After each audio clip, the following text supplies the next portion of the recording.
Everybody, welcome back to the bench.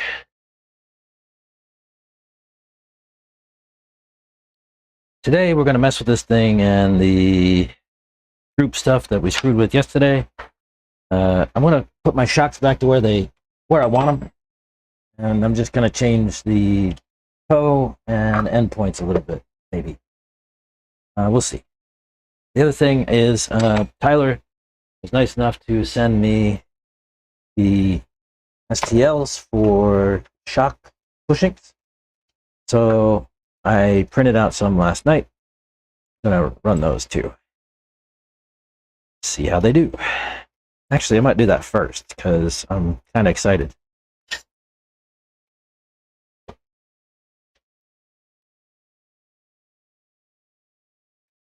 I'm excited to try them.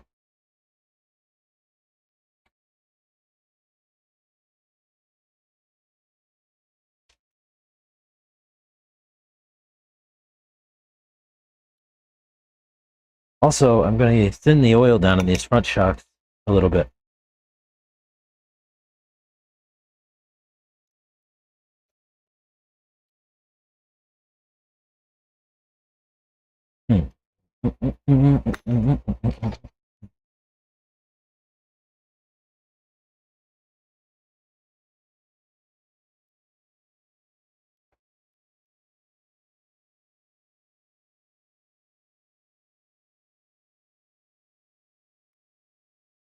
What I printed are these are just Pet G. I want to make sure they're going to fit over the standoff, nice and easy, and in the oh yeah, beautiful. I also printed some spacers. Also, thanks to Tyler. So we'll have some nice, pretty teal stuff. Yeah. Oh yeah.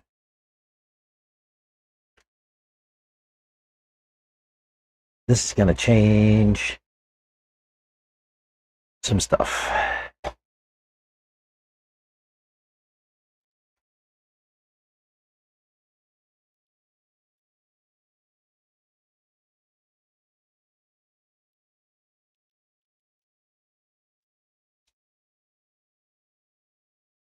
I think these, everybody should go and print these if they work. I don't know if I need that spacer in the back yet. I'm gonna put the plate on and take a look. Yeah, I think so. That'll keep my shock off of the camber link, which I was trying to do anyway.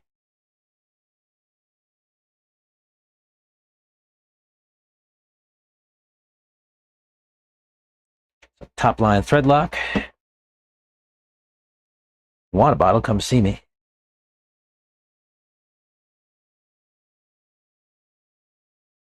Let me see. This should eliminate entirely that bind I was chasing yesterday. Is my thinking and my hope. We shall see. What did I do with my 5.5 boxed?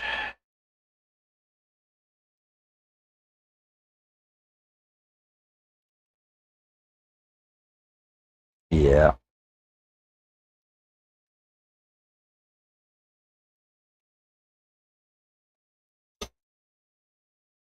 So that still leaves the shocks pretty well free.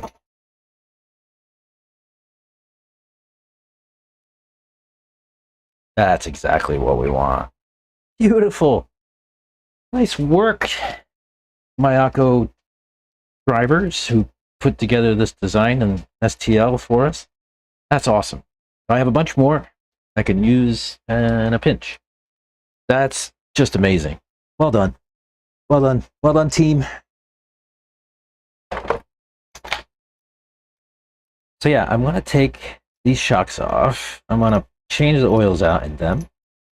I'll probably put these bushings on there too.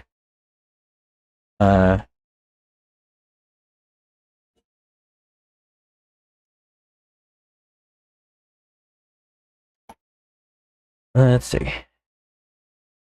Where are my pliers?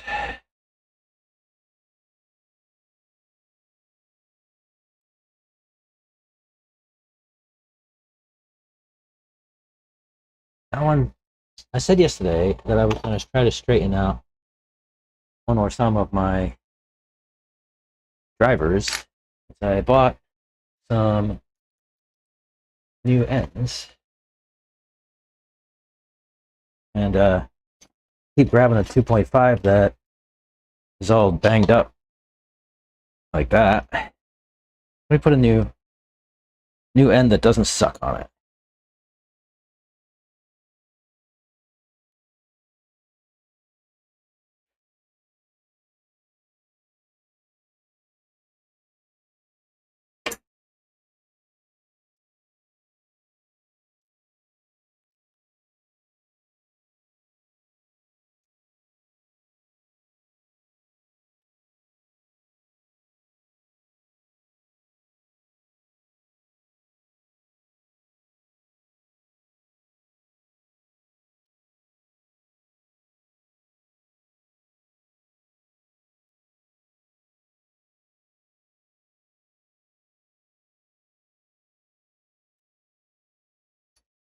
Yay! Tyler, I did not print them out of TPU. I printed them out of PETG. I'm afraid TPU would bind. Honestly, it's sticky, you know. I don't know if PETG is the way, but um, I'm gonna try it. Uh, alternately, I also have some ASA at home and some polycarbonate. Uh, I don't want them to be sticky in any case. You know what I'm saying?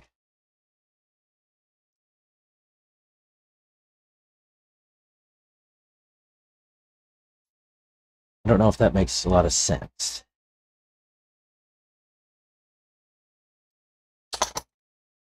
I have a 2.0 screw in this arm, a 2.5 screw in the other. I guess it doesn't matter.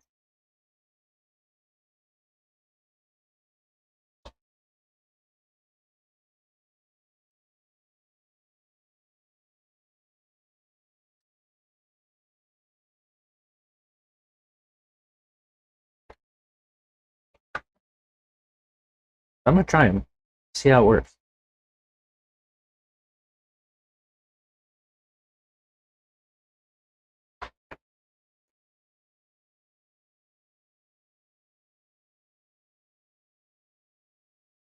Yeah, these are just it's transparent teal pet G. You know how I am with teal.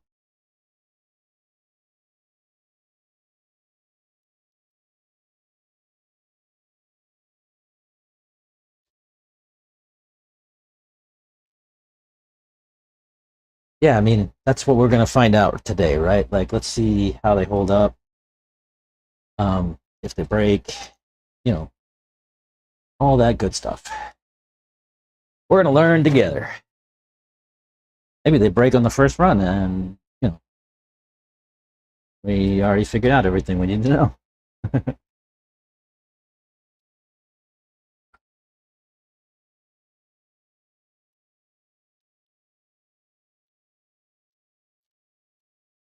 um, have you ever seen a model for the shock perches? Is that a thing?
So I said I was going to step these down, my front shocks, from 900 to 800.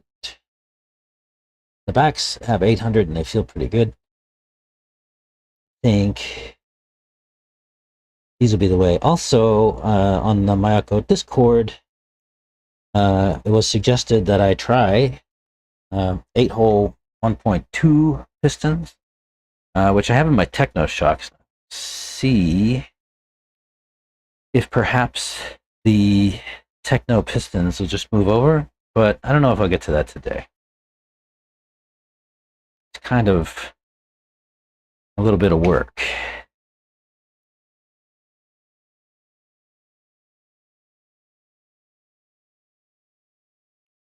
Seen a narrower side guard profile to make Techno bodies fit. Oh, really?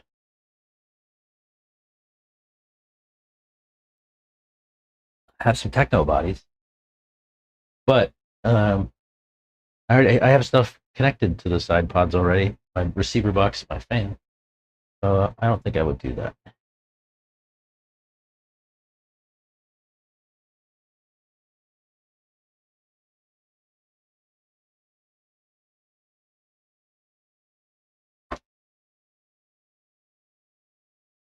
But Techno bodies are more readily available, so there is that.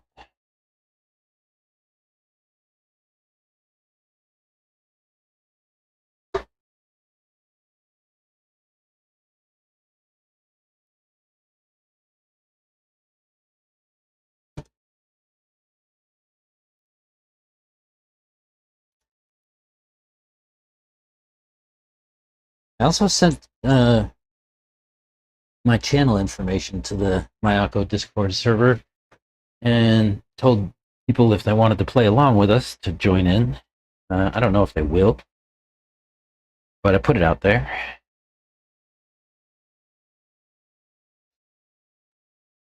It would be cool.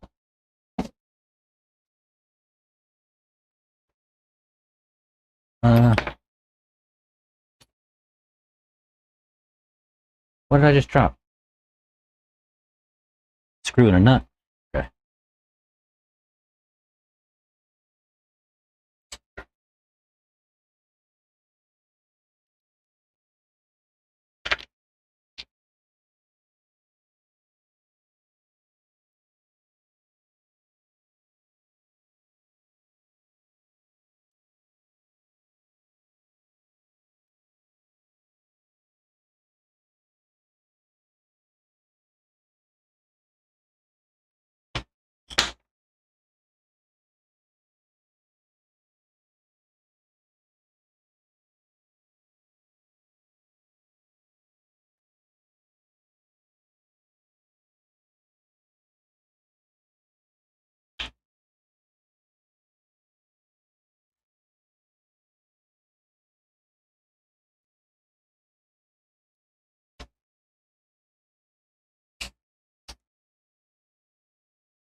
Mm-hmm.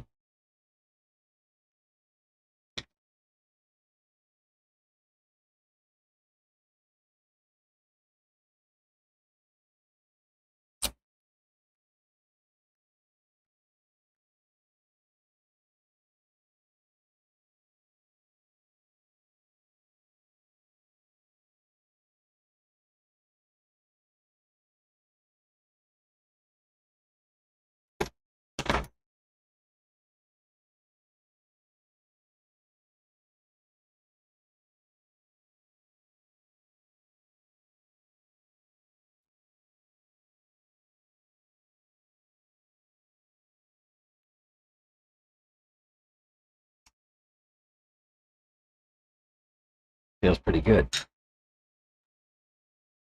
Let me find my screws and I dropped on the floor. Wherever the heck it went. I can. Maybe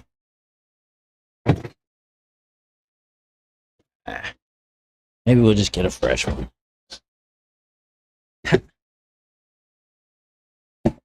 I lose more stuff on this floor.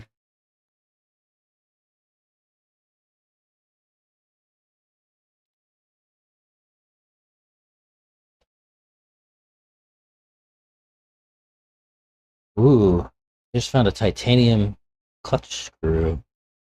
Better hang on to that. Oh, there it is. I'll switch that out with a cap head. I think as long as that'll fit.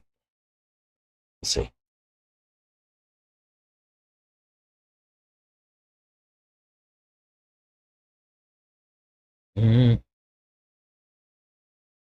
Is it the same length? No. Let me see. Do I have another one? I think so.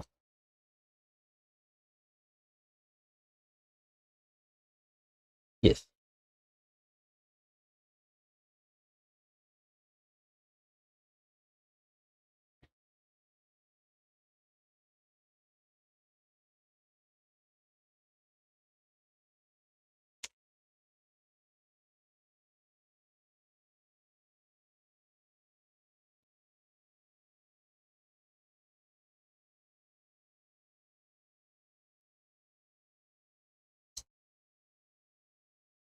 Better put this away so I don't lose it. That's a nice screw.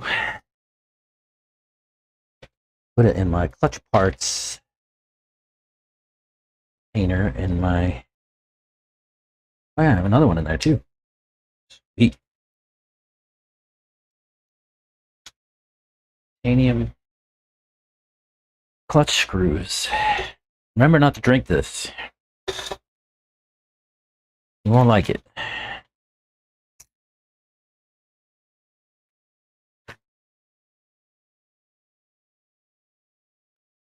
So, nothing like I do too. I was just thinking of trying this. Take out some nice bodies painted by Shiloh. Oh yeah, that'd be nice. By the way, E-Truggy Nationals start at 2 p.m. on Live RC. Oh, cool. So I'm competing with E-Truggy Nationals, huh? I'm going to lose that battle all day long.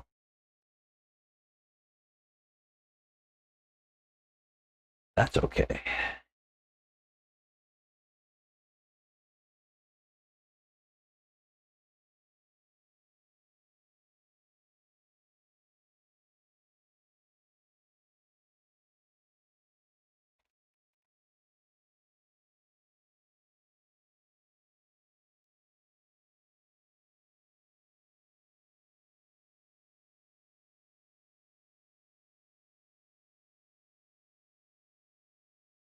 I'm happy to do that.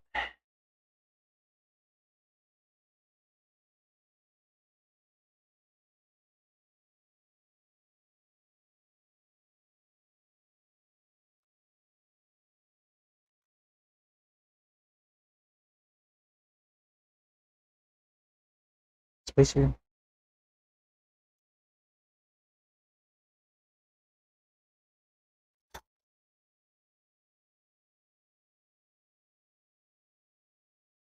I liking that. What do you think?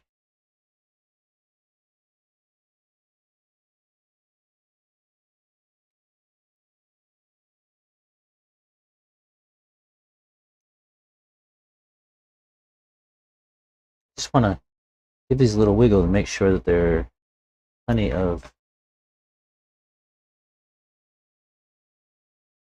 room for the shocks to move.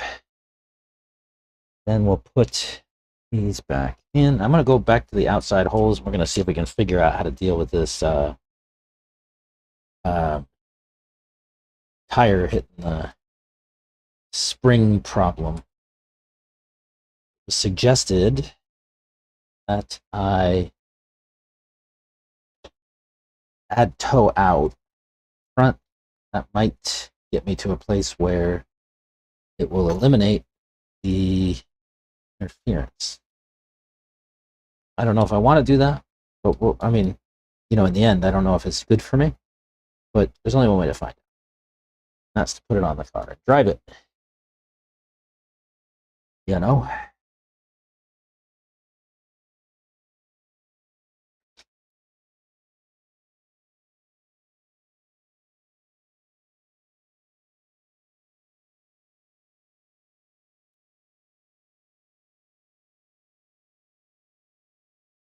Only one way to find out.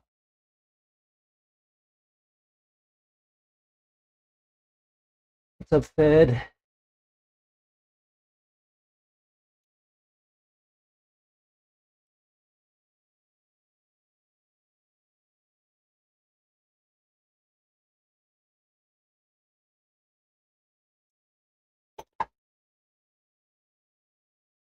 Fed, if you didn't see, I'm running some 3D printed shock bushings and spacers that Tyler sent me the STL for. So I went with my transparent teal. You know me. Right. So tires.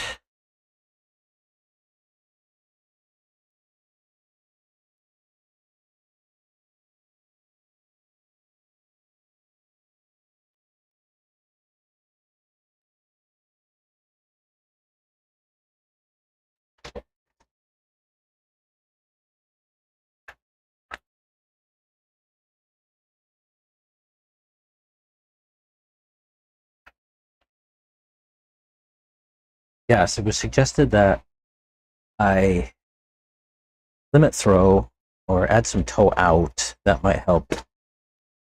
You run full droop and not have that tire interference. But we're going to try, see what we get. Let's see, I have a 2.0. Let me back these droop screws out all the way, because I still want all the droop.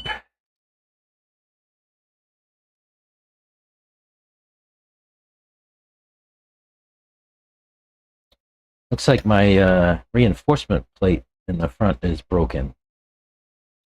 Do I have a replacement?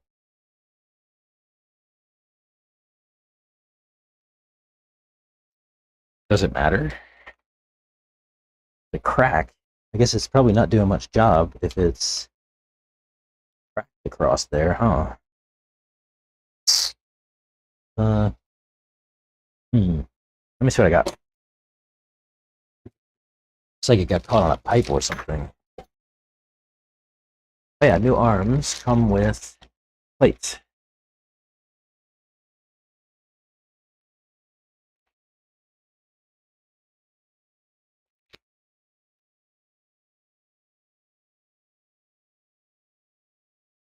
Which one do I need here?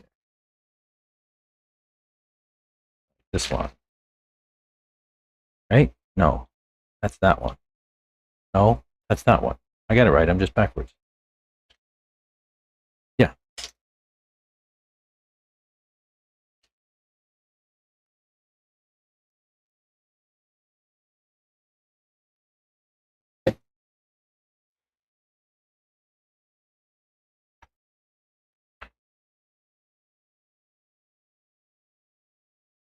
The other one is cracked too. I guess I'm taking both of them off. Is this a common failure? I don't have the carbon plates for the front. Only the carbon ones back here.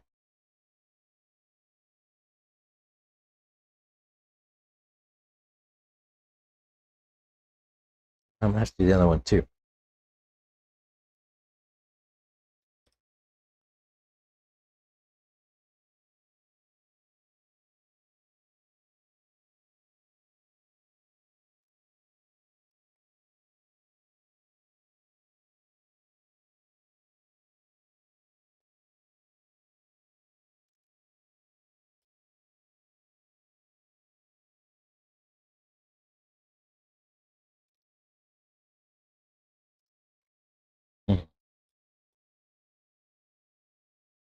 wonder if it makes sense to try to reinforce these with something.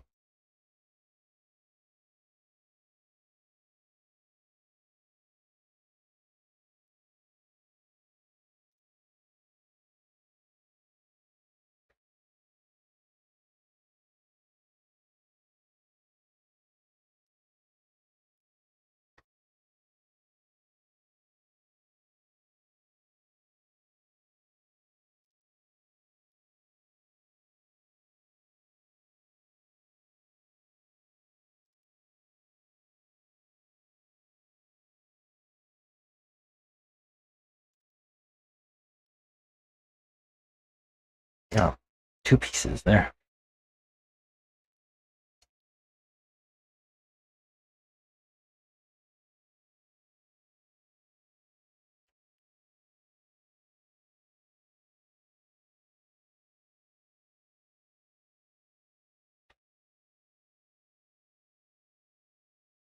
Wonder if these are 3D printable.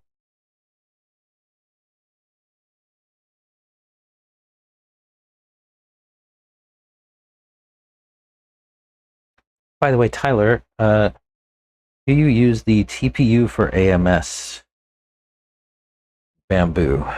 I think that's what gummed up the works in my AMS. And I had to do some maintenance on my AMS to replace the PTFE tubes and so on.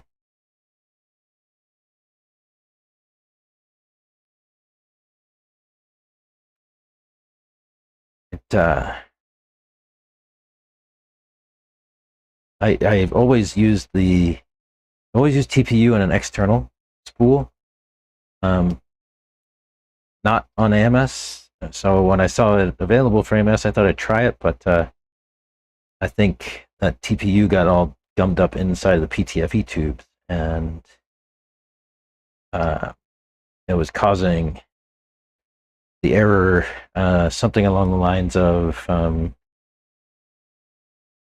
I don't remember exactly what it was. It was something along the lines of AMS is overloaded or something like that. I can't remember exactly.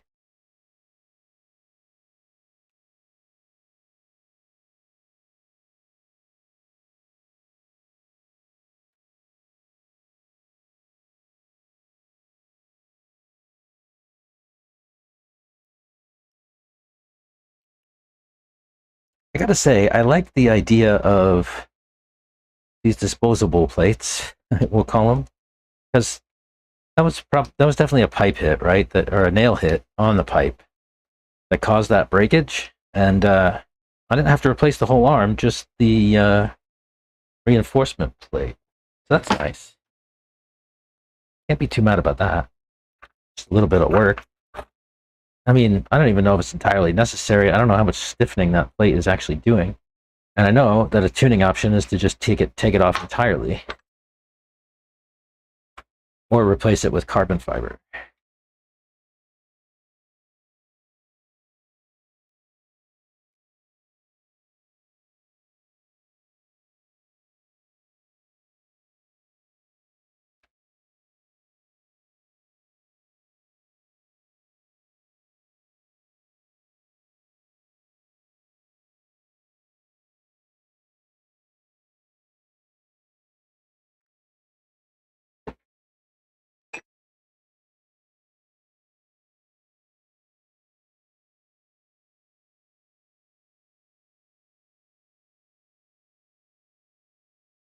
I have a wing brake.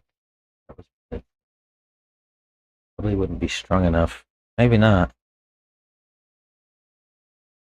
Yeah, what orientation would you print it in order to get strength?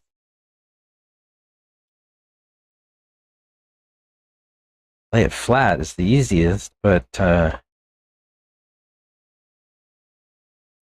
don't know if it would be the best solution for strength. Maybe lay it like a little bit of like a 10-degree angle or something like that, so that sort of prints on a raft,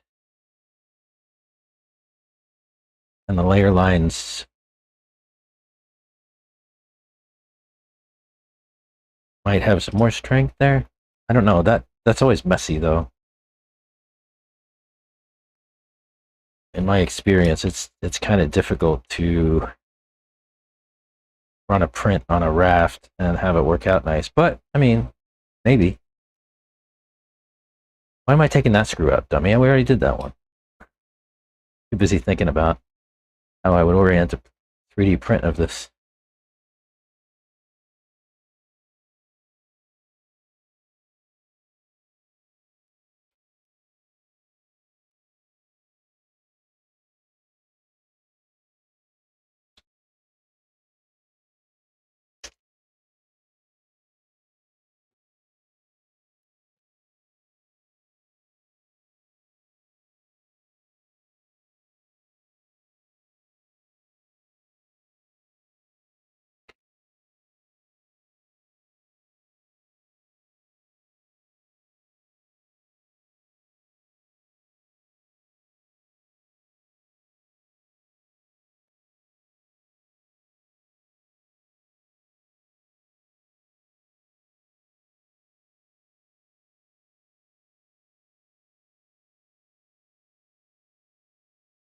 Cross layers. I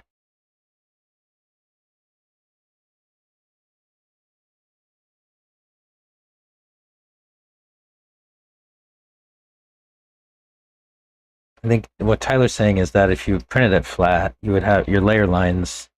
Layer lines are always the weak point on 3D prints, right? It's not the. Here, let me show you. I think I can show you. Maybe I can show you.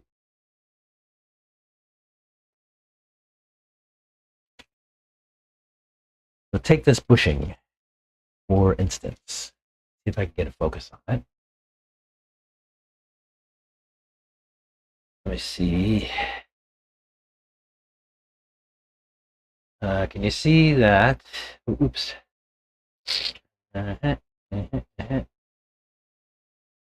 There are. Yeah, so that's printed in this orientation. So the layer lines are horizontal. And the weak point on 3D prints is always the layer line. So there's lots of strength this way, not a lot of strength this way.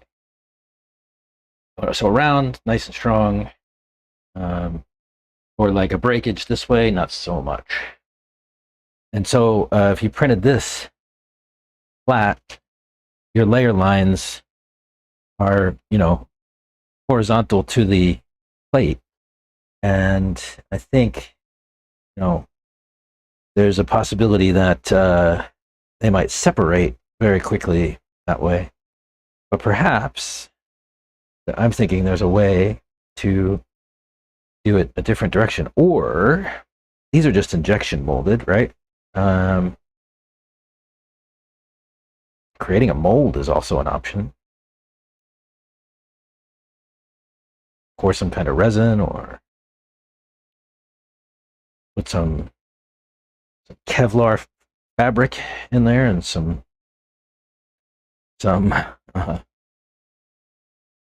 resin, which is kind of like these guys, except carbon fiber there instead of.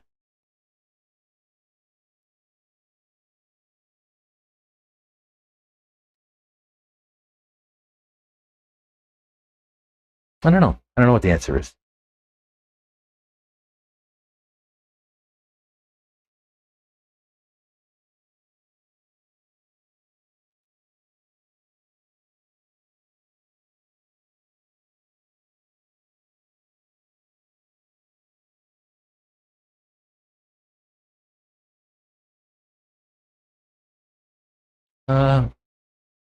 Who's up there today?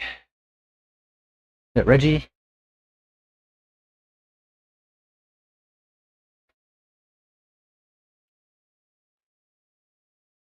Looks like Reggie's up there.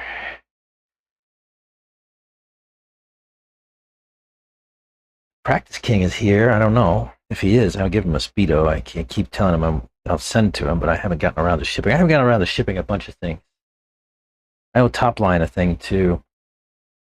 I'm poopy head.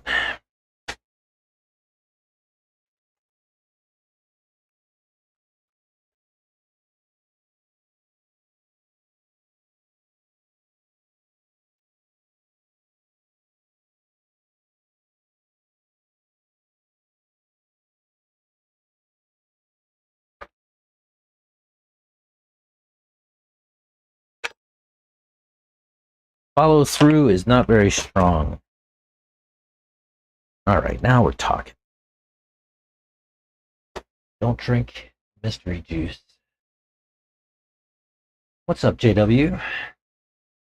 Probably wouldn't be strong enough with the lines in it. Crisscross ties. I don't know the technical term. Opposing lines, maybe. At that point, by replacements, right? Yeah. What's up, JW? Hey, Topline said that he was gonna get your product out, I think yesterday. So that's shipped.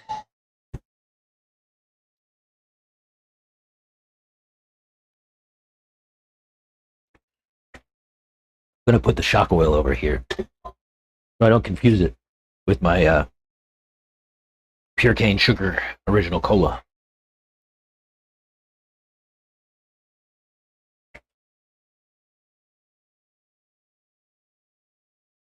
Oh, MSM had a live show? What's he up to?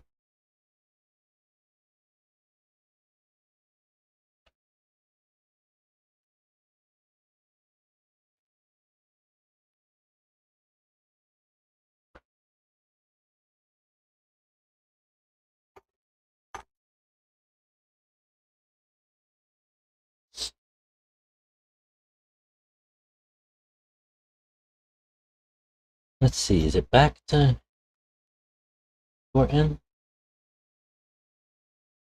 Looks like it. It's gonna take half turn.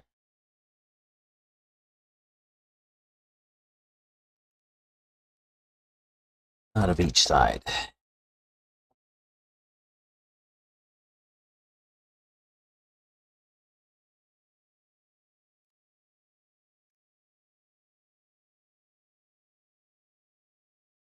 Let's see.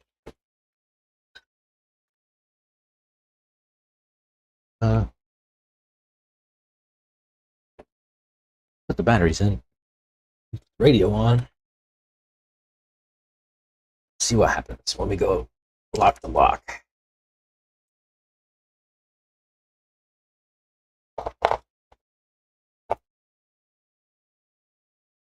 I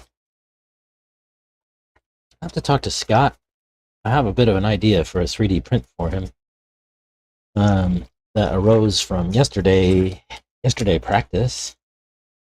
That was, wouldn't it be cool if there was something that I could put under the strap that would hold the bullets in with the strap, if that makes sense. Because yesterday, one of my bullets popped out of my battery, which ended my run. Well, almost ended it.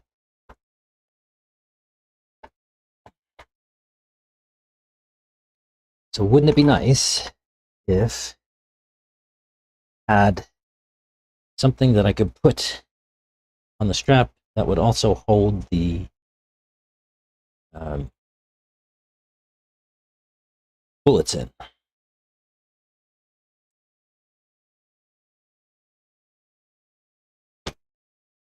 Oh, I'm excited about these bushings. I hope they stand up because they are nice and free.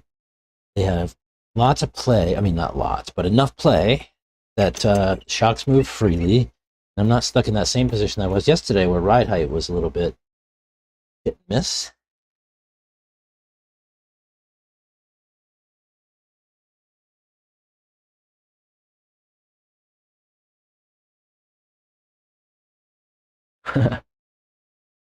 Hmm.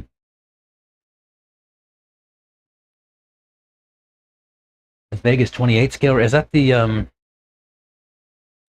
vintage one? The vintage sort of race? Oh, my stickers are coming off. Too. I wonder if little CA glue would hold them on.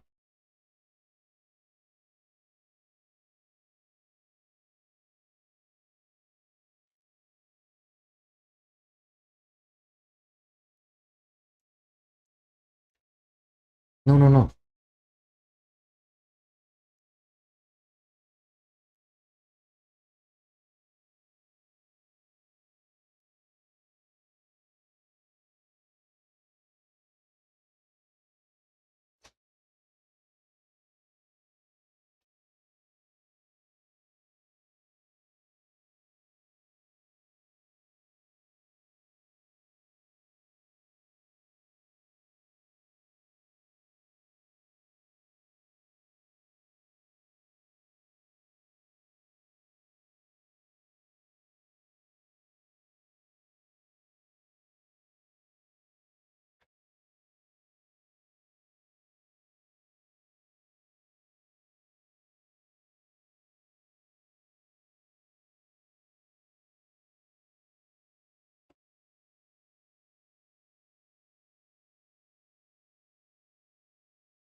Yeah, I think so. I think that'll work. I did not get my dialed RC tires in time for us to do those today. I should arrive today, I hope. Stuck in the postal service in Dallas last time I saw on tracking. A little bit disappointed, but it is what it is. All right, let's see if we can figure out this. Well, the 28 scale races at the same place at the same time. Do some 3D printing videos, maybe. I don't 3D print much lately. Only out of necessity. I used to do it a bunch for fun. I'm a terrible designer. That's part of my problem there. Okay, let me get my radio. Let's see what happens at full droop. There. At full droop, full lock.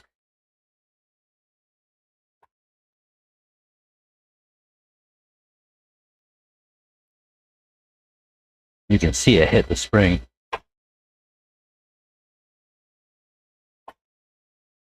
So maybe I just dial it out with endpoint, right?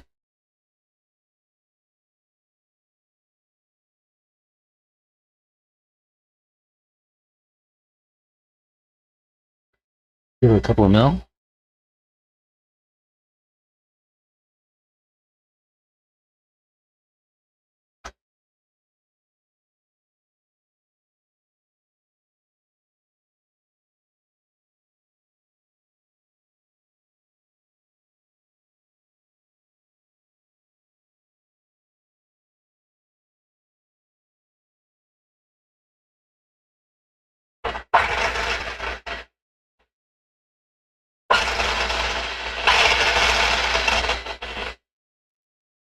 Yeah.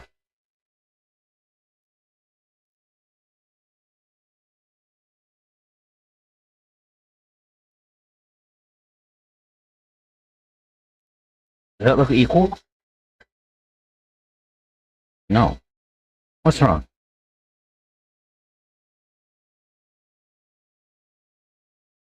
Oh, you know,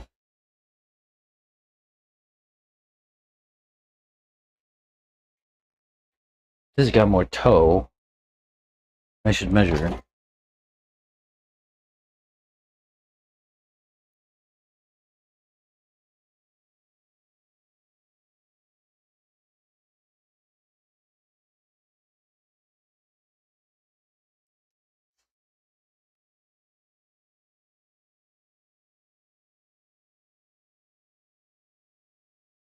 Hmm.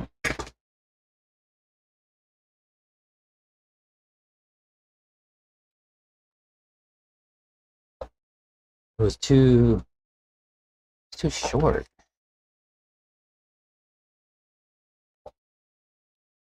Right?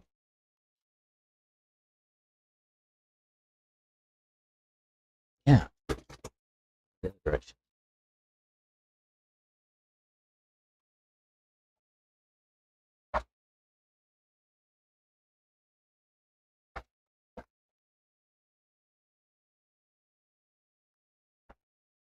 I think.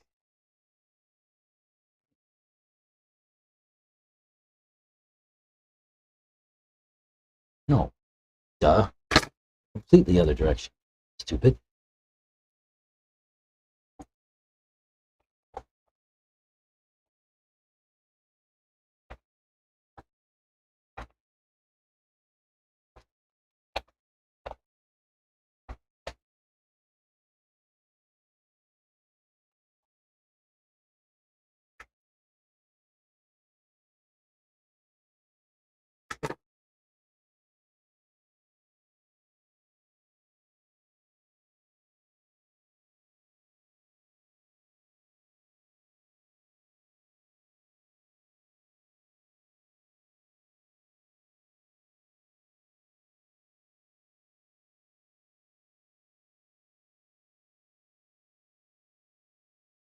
That looks better. Now let's see the throw.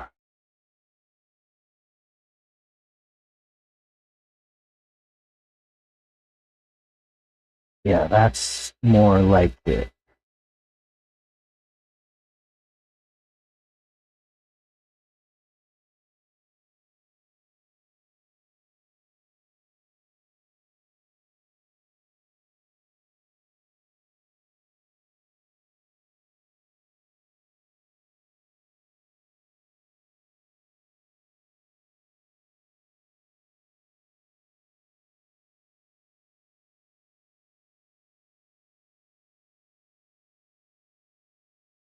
Yeah, we can try it.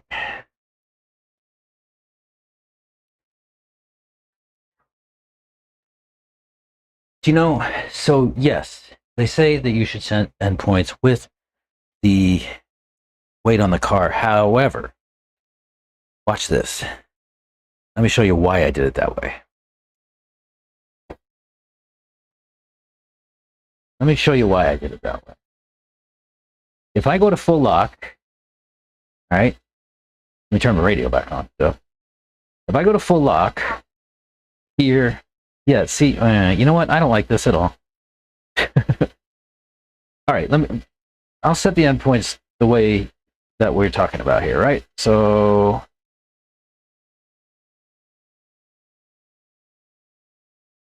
that's with the shock just about at the spring. Maybe a little gap. That's a 100.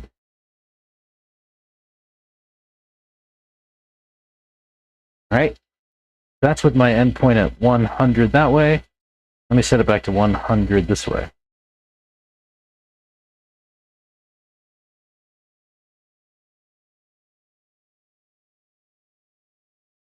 Okay? So here's my struggle.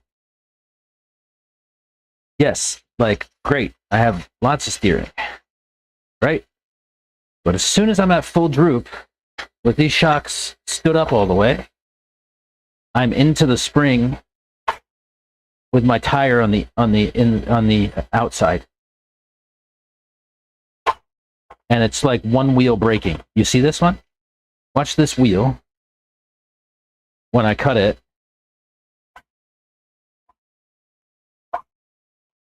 you see?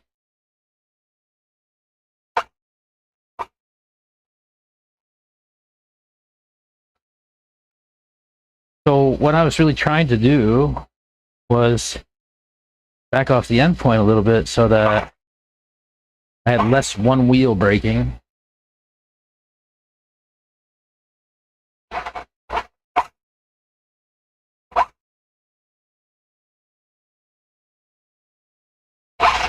At full droop.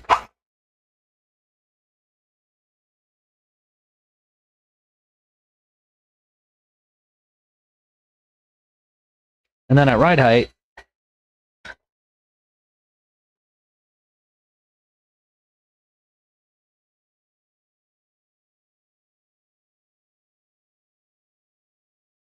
it's unequal, isn't it?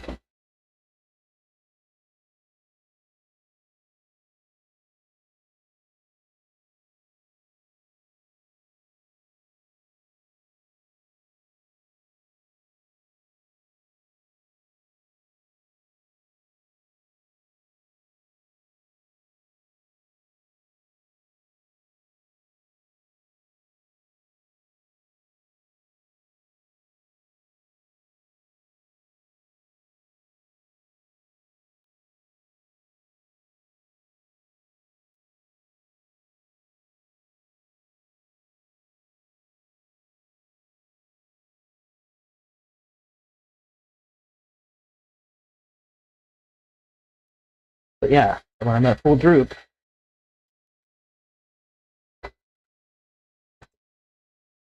I'm into the springs.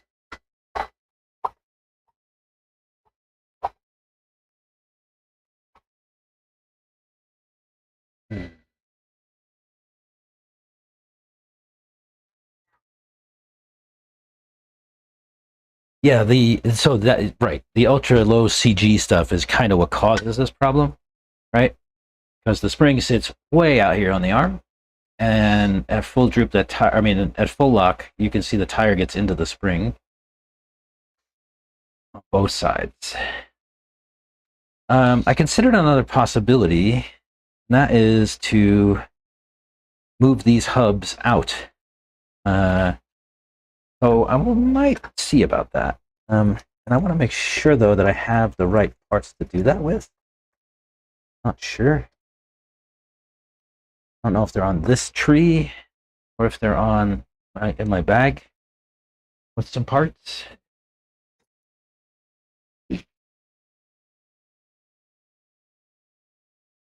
I'll have to open it up and look, I guess.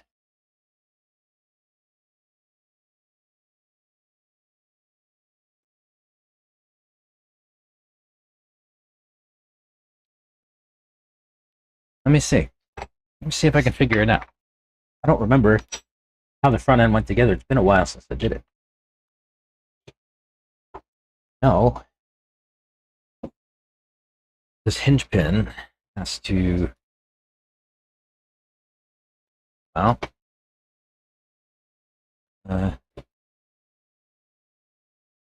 my 5.5.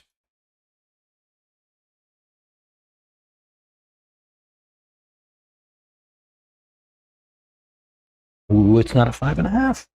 What is it? Huh? Is it a 5? Who uses a 5 mil? Oh, what is this? I put this together, but I don't recall. Oh, it's just got two flats. Look at this. Like that.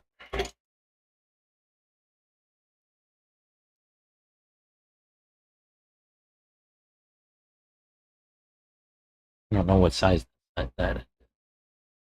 4 mil?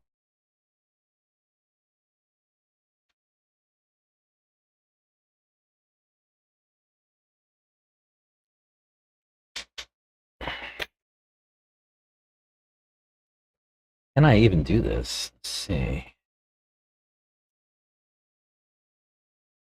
That's a 2.0. That set screw was about to fall out.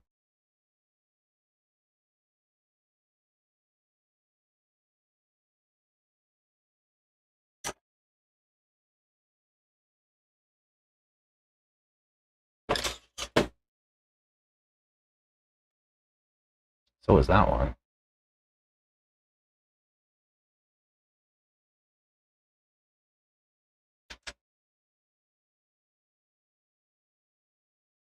So, is that adjustable? That's not adjustable. How do you adjust that?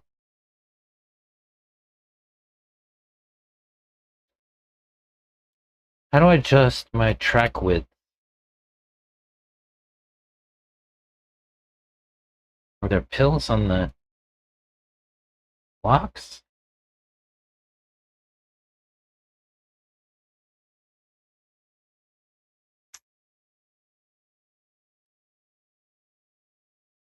Thing I know for sure is I need some thread lock.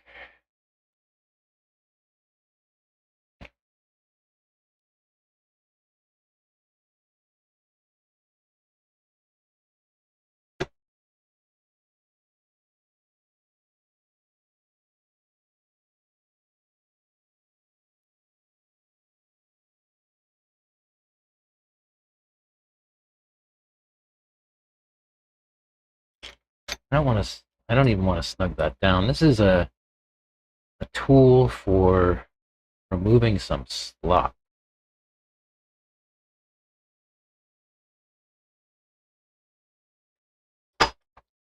In the kingpin. The best I can tell. The Discord chat. That was also something that Tyler mined, and then I asked the question, like, hey guys, what's this thing for? They said, yeah, basically. It's there to remove slop.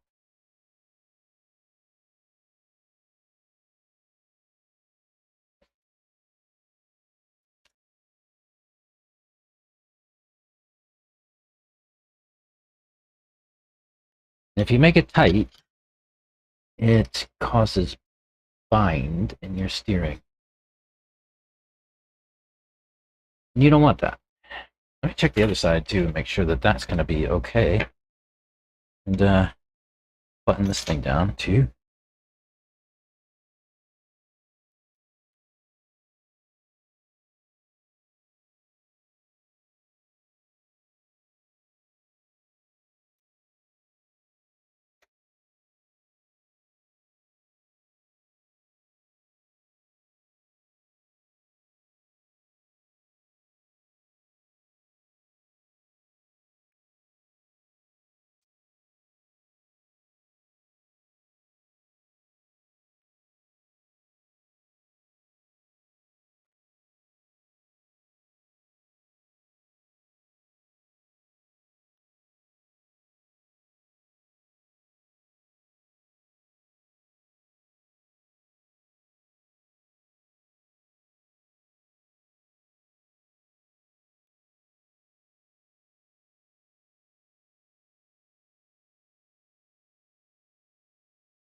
That one's nice and tight. Not messing with that.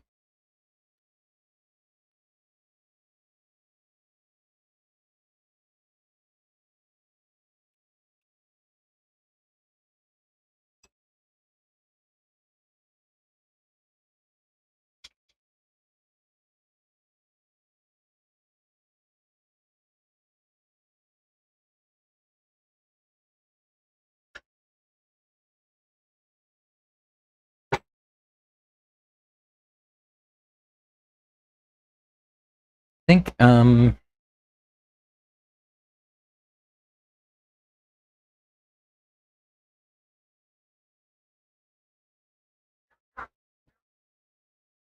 oh, I could change the hexes? I could change the hexes.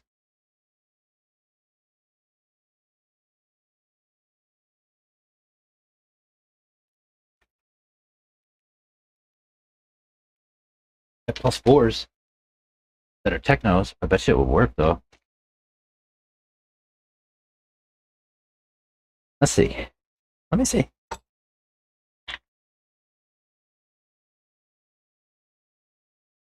Let's take a look. Oh yeah, I think so, guys. This might be an option right here.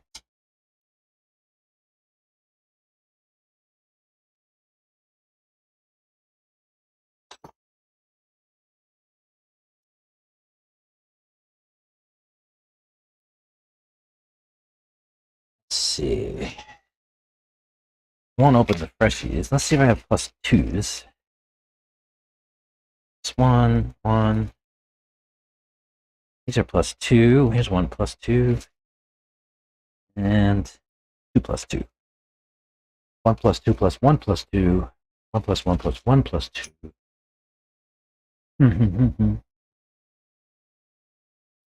Anybody watch the movie Clue?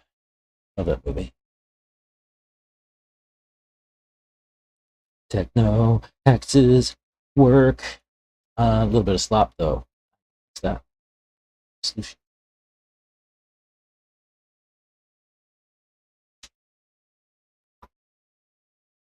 Somewhere I have a solution for that.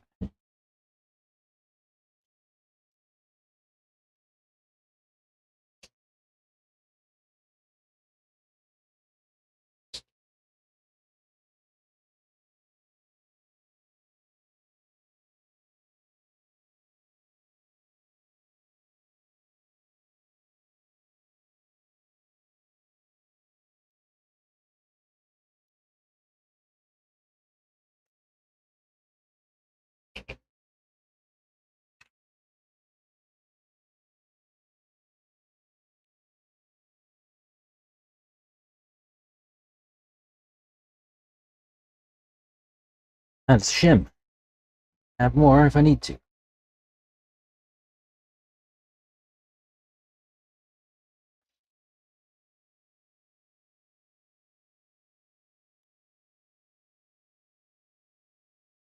Yeah, that's too much slop. Okay. Another shim. Now we're moving it out a little bit further, but oops.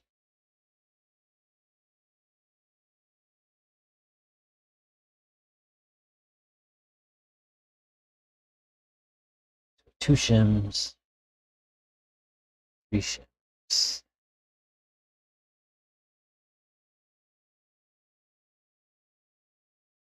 I think that'll do it.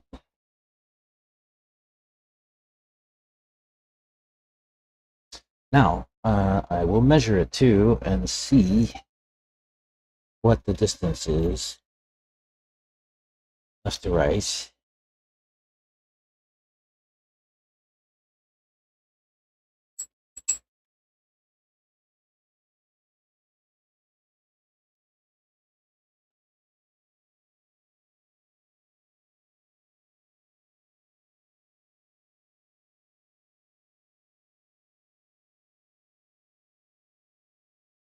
I don't love the pin is too loose. Let's see if I have a techno one.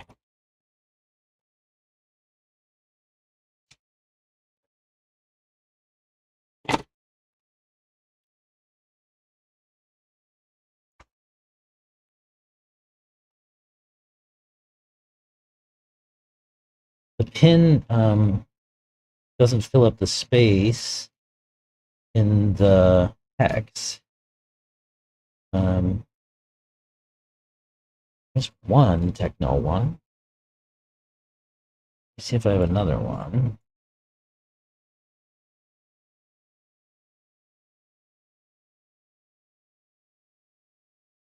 Well, I'll try this, and if it works, I can maybe salvage another drive pin off of another rig or something. Oh, yeah, I have another.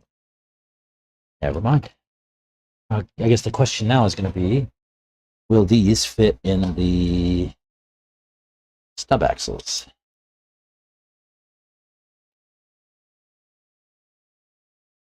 Probably not.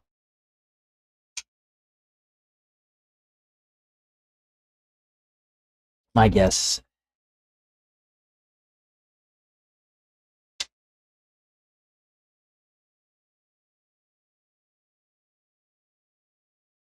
No. Okay, so maybe the techno hexes are somewhat an option. Maybe with one more shim. How many do I have?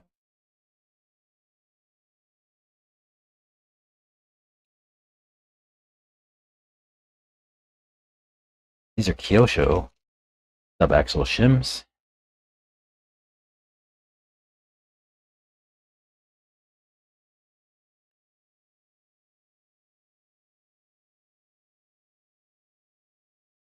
I have 5, and I'm gonna need 4 on each side to make this work, it looks like.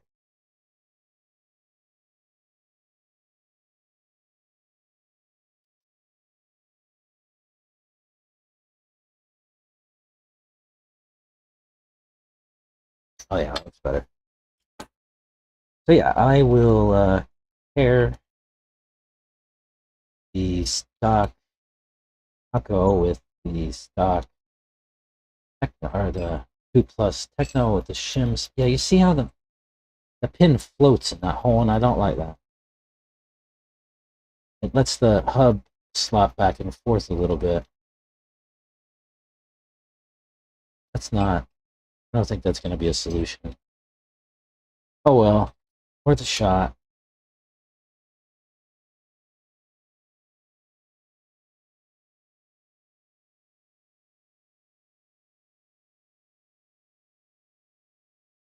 Worth a try.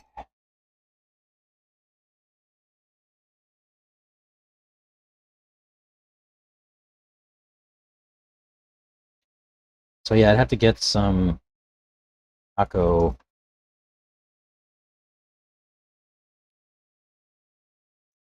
X's. That's a thing I want to do.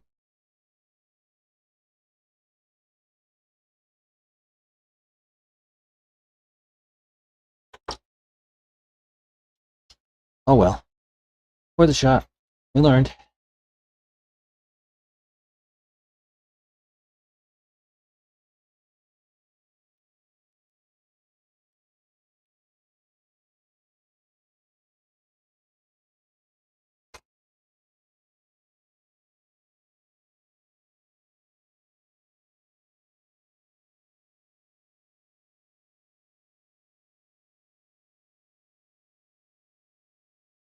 We learned. It's always good to learn.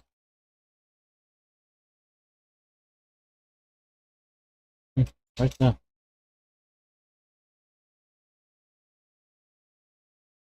Where's my set screw?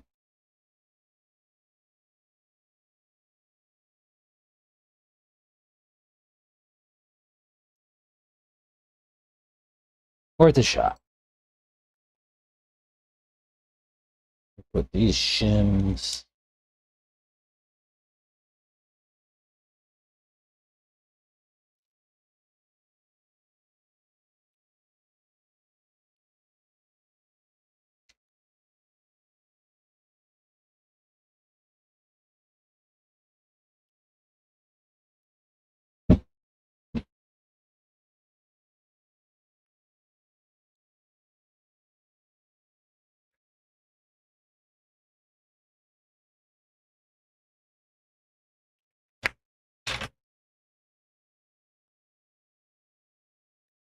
So these won't work. What we learned there.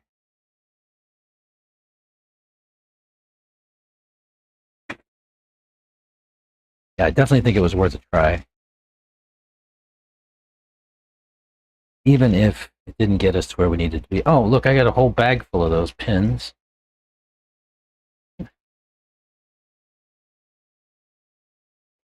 I was looking for them in a parts tray over there.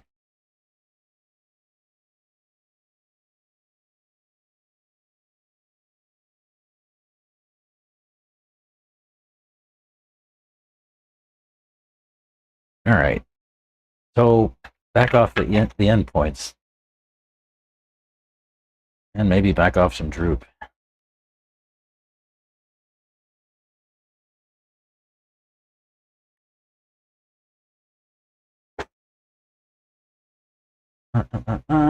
Let me catch up with chat. Might work. Shims for slop.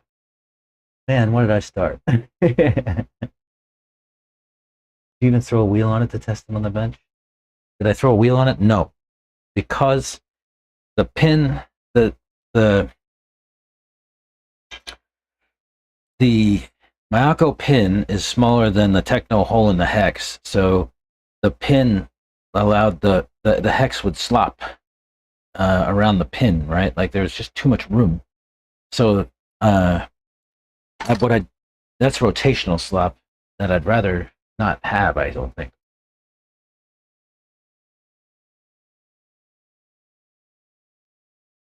Like that's, tires on the ground snap back and forth and the brakes and everything else. I just think it would decrease durability considerably.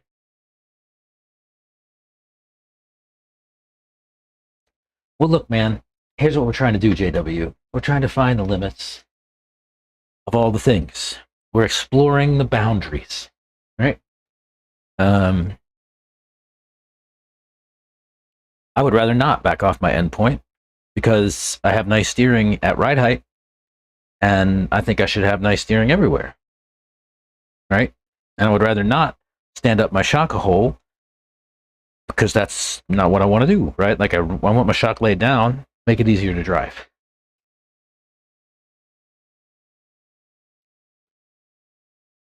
And another solution is to remove some droop. I mean, I don't want to do that either. So it's trade-offs, I know. But what I'm trying to figure out is how far I can go without making those trade-offs, you know?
Oh, stupid.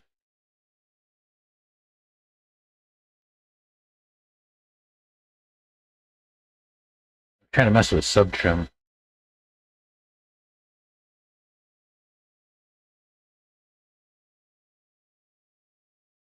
so I can adjust endpoints similarly. Yeah. Because I had unequal endpoints because I had just trimmed it straight. I didn't sub trim it straight. Now it's sub trimmed straight. Uh, Maybe that would help. I mean, I'm still into the shock just a hair. One wheel braking. I could dual rate that down too, I guess. But you see, it's really like I need to take 15 points more.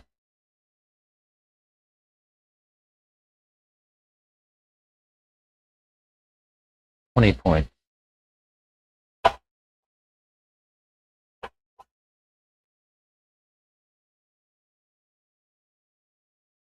25 points. Yeah, 25 points.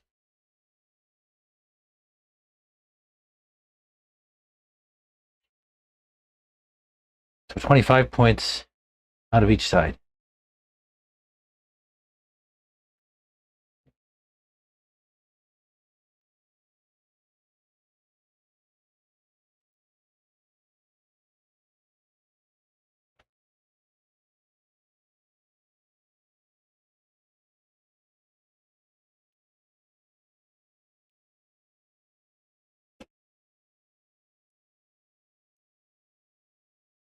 And you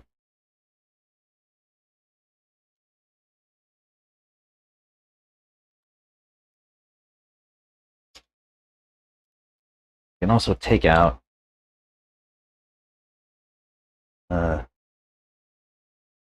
touch of droop. And that would probably eliminate it entirely.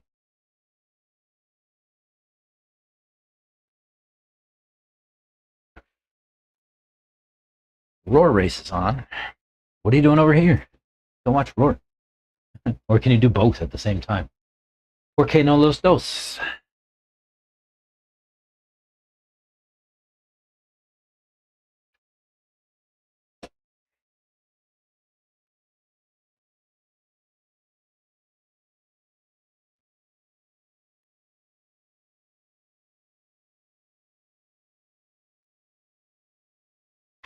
Let me run to the restroom. I'll put this on the track. See what she does. Should be better with the trim and endpoints set. We'll see.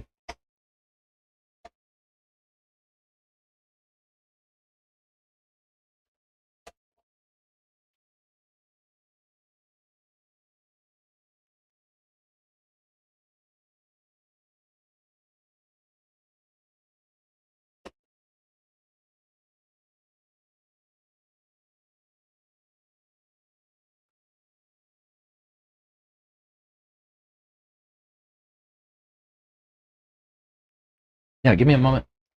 Let me step away.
Sorry about that. I got to talking with Chris. He told me that I should stand these up one.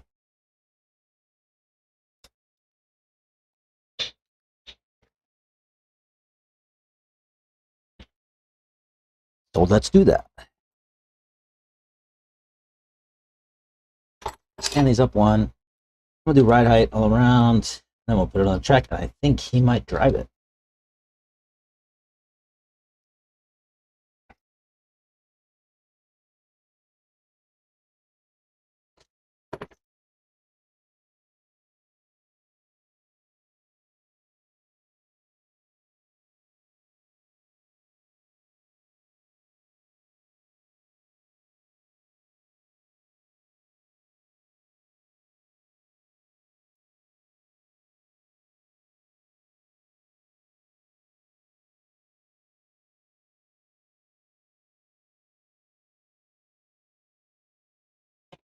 Also, that means I can take the root back out. Yay.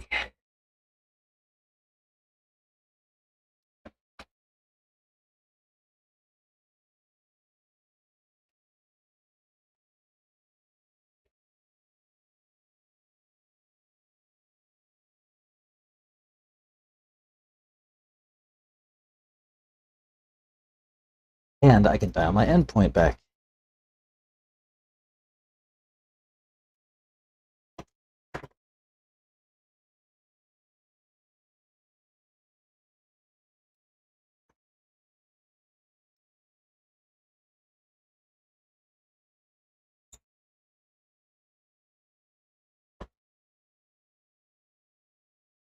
He said that laid down, he needed crazy stiff springs on his car that he used to run a lay down shock setup on. And he ended up using like RTR springs that were like 1.7 diameter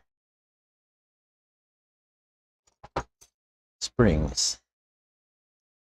Let's see what we can do on endpoint.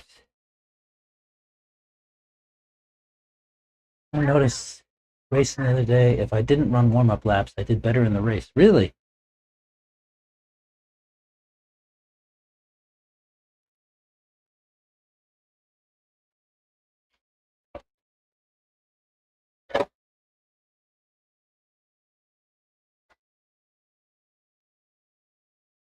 That's it. No need to do anything else. Sweet.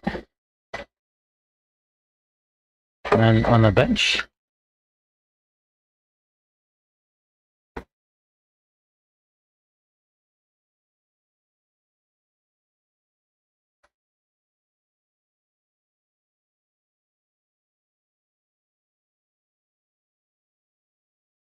yeah.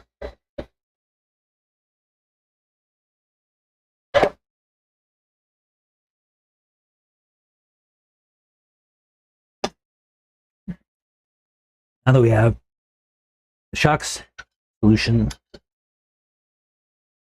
ride height should be a little bit more predictable. Gauge looks good actually. Back's a little bit tall. 20.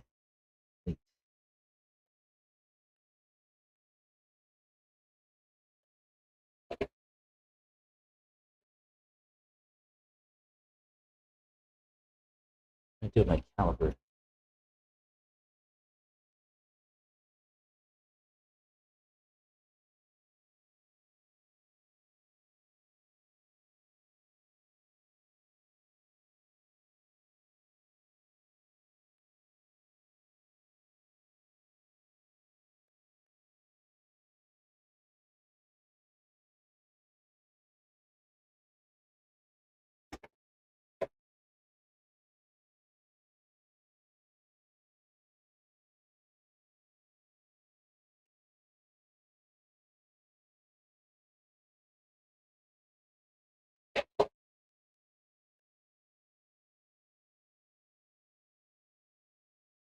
Five.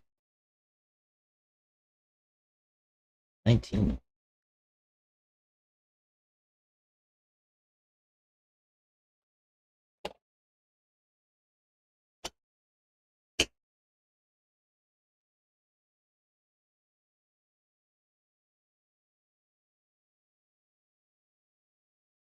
All right, because we changed our shock location.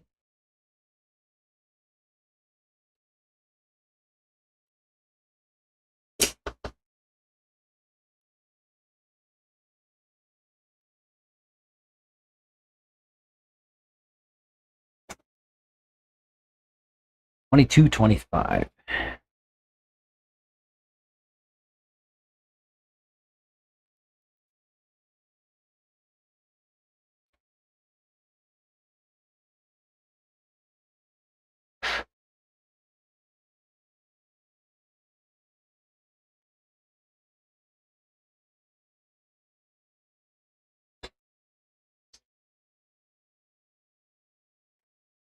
Let me go.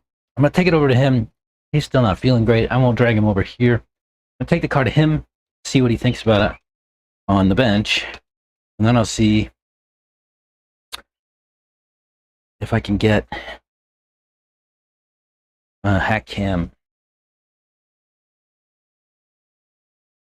with us driving it.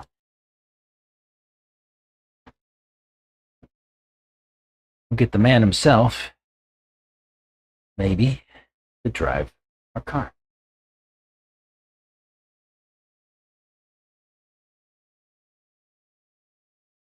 Okay. So hopefully you'll be able to hear them over there talking. Let's see. Be back.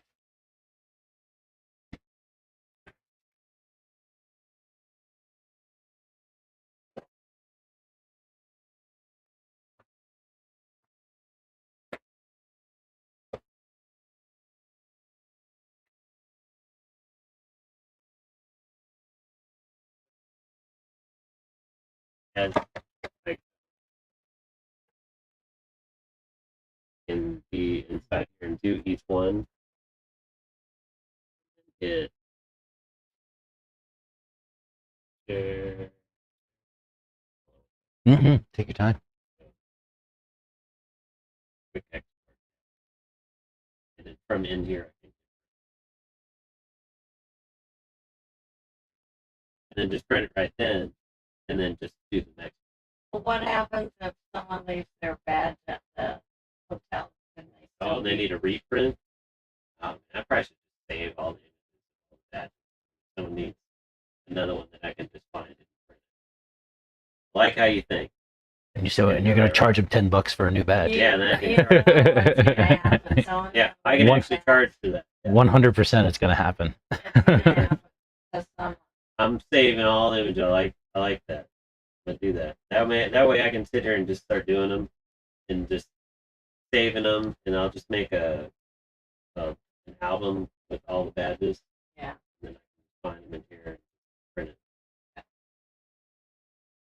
Yeah, 100%. Somebody's gonna read it. Almost a full-time job dealing with these badges. I'd imagine so. Because at the end of the day, I'm probably gonna have 500 badges. Yeah. Done, and I have to have a picture, and with that picture, I have to have the associated name and country. Yeah. And what their role is. Right. And if they're associated with like they're a mechanic, who are they mechanicking for? Oh, you actually have to put that on. That's why you asked me. Have all that stuff recorded. And so, picture, their name, country, if they're a mechanic, who they're mechanicking for, and all that has to be somehow taking out of a million different emails, because they'll email you a picture with no name, or they'll email you their name and country, no picture, and then you got to email back. I didn't get any pictures. I didn't get this. And then they said, it's like you got to send me a note and ask who I'm a mechanic for before you get enough information to actually save, like yours today. Where who are you mechanicking for? That's a perfect example right there. And so I have to add that in there. Right. So I end up in here. I end up with this file that I have 75 badges that are ready to be done, that actually have all the information. But I'm still on like last Thursday's emails. I still caught up. So again, I had a ton of them over the weekend. So, so to give an example, like here's yours up here, because I just got hold of it right here. So yours says mechanic. So right here, so mechanic, Ned Bosworth, for driver, Jeff Tarrant, USA. And that's the file name. That's how I'm saving all this information, is by these big old long file names. And so I wouldn't print them till really close to the world because there's going to be change. Probably. Oh, my mechanic. should I make all the images though? And then just wait to print at the end? Print and laminate? I wasn't going to print and laminate because I don't have the official full schedule yet to put on the back of it. Yeah. That's just going to be a little piece of paper that But- I put on the back. There'll be people from like other countries that their mechanic can't make it, someone else is doing it, whatever.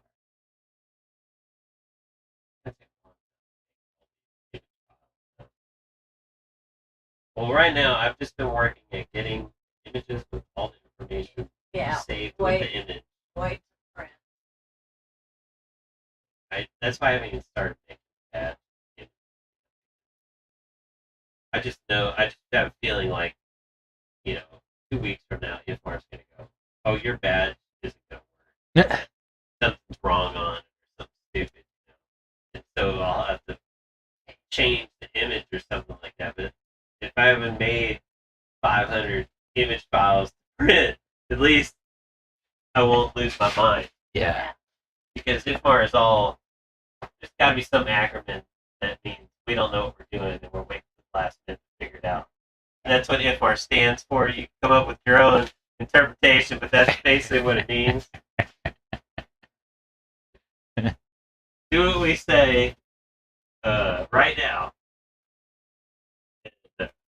We didn't know that we were going to ask. Oh, sick. Yeah, that's Holy smoke. 800 front and rear. I let Ethan drive it on Saturday, and that's what he said. He's like, those need to go up about 200 all around. I was like, okay. Oh, you wanted it thicker? Yeah, that's what he. Yeah, they bought Yeah, these laydowns. yeah. One of the interesting things of this rig is floating servo mount, and so the servo is attached to the bell crank and everything else instead of the.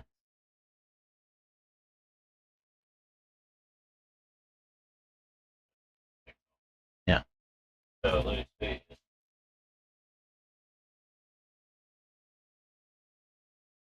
What was that thing? A gamma, right? It's more low-C at this point. I took, like, this is all low-C arms. Uh huh. Like, there's a ton of stuff that's low-C. All the diffs are low-C. Made my own steering plate, Nice. stuff like that. So, yeah. And it still was a pile of garbage. Really? Oh, Oh. what a pile of garbage. Yeah, I made a lot of even associated chassis custom, like that. It's a Mugen motor mount. Yeah, so it's just a whole bunch of whatever. I'm putting your picture in the record. Oh. Get out of your way. Sitting out there. Yeah. So there's not a lot of gamma left here, except the bulkheads are a gamma, things like that. Yeah. It still was steering just about garbage. A lot of it is low C. Like if you take the gamma, like you put the arm on the gamma and it's like a direct. Mm. It's like they just copied them for a lot of the cars, and I knew that. But then we had to make, like, if this worked out, I put the arms on. No, that worked out. It's like it was made to have these arms on, but it was still garbage. All right, so these springs though. You said a 1.7. Yeah. Yeah, 1.7. But they're not progressive, but they are 1.7 springs. They're about stiff spring you can. I mean, they're stiff, man. They're super stiff, and I bet they would work good on that car. I do. I mean, you feel it actually feels pretty good. Oh yeah. Yeah. But they're not laid over near as much as what yours is. Look. No, they're not. not nearly as much. Yeah. I took off like he had originally had stuff like that, and it was better. Oh really? Yeah, that's why I went like this, right?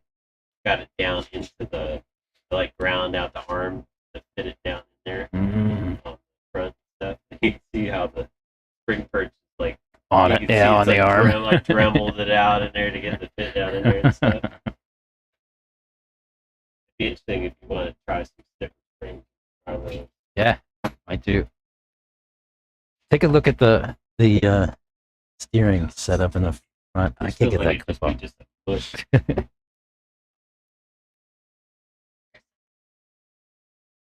Sweet. Oh, okay, thanks. That thing's on there.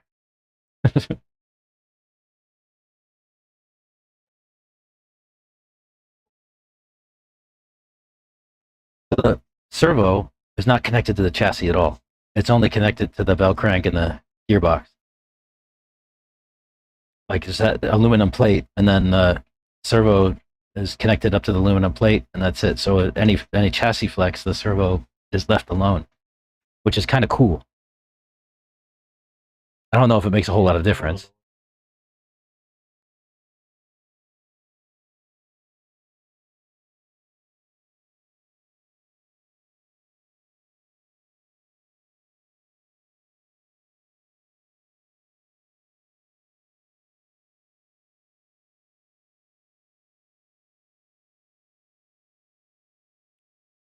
I feel like it's just mush.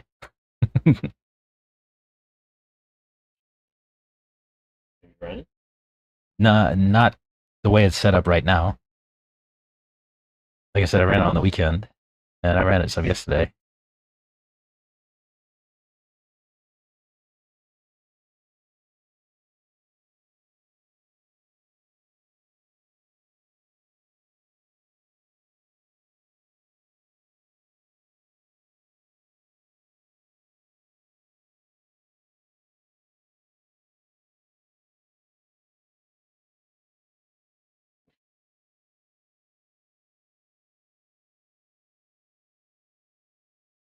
Is it really? Yeah.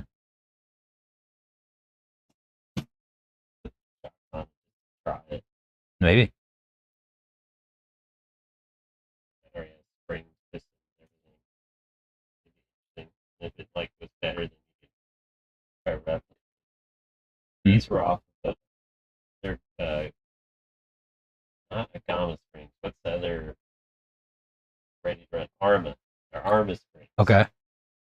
They're like I ordered them off of like Amy and Hobbies because I couldn't even get them through a distributor. So it was like $5 for a pair of springs. Okay. That's it just cracked inexpensive. me up completely. I'm like, I can't believe how cheap these springs are. I just kept laughing and laughing over it. And I ordered like every compound that they have. I don't even know where they went. I was so done with this car. I just like wanted to throw it in the trash. So there's some things about it that are just so horrible. But those springs made it a lot better. It just wouldn't turn. It wouldn't. Oh, this one will turn. It just did very frustrating things. Terrible. So is this the one you have to adjust your droop through the arm? Yeah, all the way at the end of the arm. Yeah. I have all the droop, like as much droop as you can get out of it. All the droop. All the. What are you doing over here? Yes. I would need longer shock shafts in the rear, I think. Right? That's what I was thinking too. What you need to do is just put on longer shock ends. Find a shock that has longer shock ends than that. Mm-hmm. Put on longer shock ends. Oh yeah. Yeah, lots of, yeah, you could definitely put on longer shock ends. Fix that problem right away. Where who's got ends like that? I don't know. You'd have to take one of these and just walk down the wall looking at shock ends Mhm. and see if you can find one that's longer. Okay. And then just put on longer shock end. Boom, more shock length. You wouldn't put a longer shaft? I mean, you could, but here's the deal: like, you're bottomed out, and you have this much up, Mhm. so you have this much more droop that you can put into the car. Yeah. You don't need all that up. Oh, I got What's you. that doing for you? Yeah, no, you're right. It's not. And So it's you just have getting in that the much way. more droop that you could put in the car. That would make it Mhm. to where you could easily put in a lot more. Put in another 5 mil drip, no problem. Yeah. Okay. So yeah, that'd be okay. No different shock shafts required. That would probably help the tail because it I do feel like it gets down in it and it likes to stay down there. You should not be running a car with more droop in the front than Okay. like the opposite, which always more droop in the rear than the front. Okay. Always more ride height in the rear than the front. Yeah. Which this thing's like, ugh. Ugh. Oh man, it's got this as a chassis brace. Yeah. You don't like those? Despise those chassis braces. I've done so much testing in the past with rod ends for chassis braces. Uh-huh. God, Yeah, they break a lot. I know that. they're god awful because all it does is make the car has torsional flex but no lateral flex. It Mm, won't flex this way, right. but it'll flex this way. Yes. And it just makes it do weird things. Yeah. And I can't believe they would do a car like that.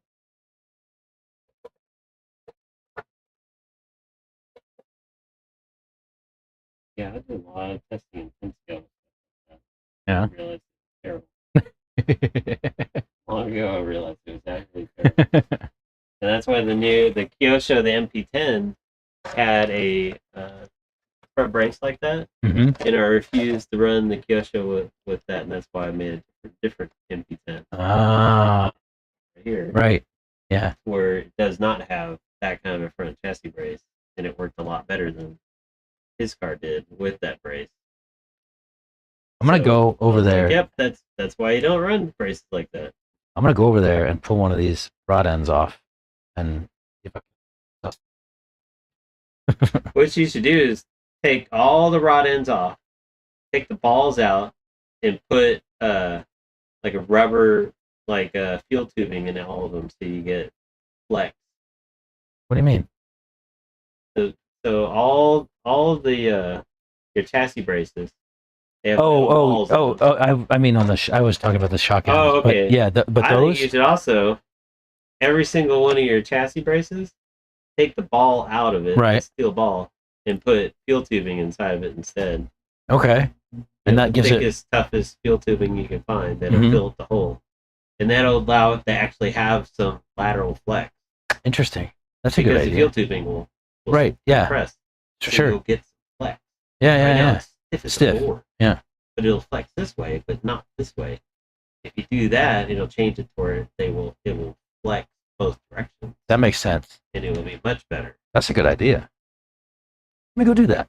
I'll grab those shock Been ends down off. this road before, man. Like, there's ain't nothing new on that car I'd played No, with or tried before. I can I tell you know. Cool. Let me go do that real quick, and then that. Okay. I'll See if fix you can that. find a longer rod or bring it in. Yeah, that's something to do. I'll pull it off now and bring it in.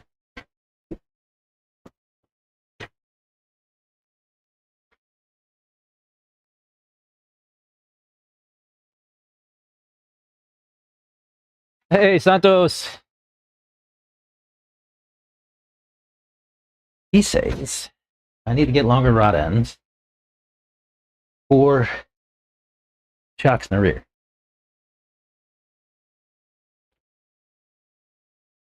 Let me see what I can find.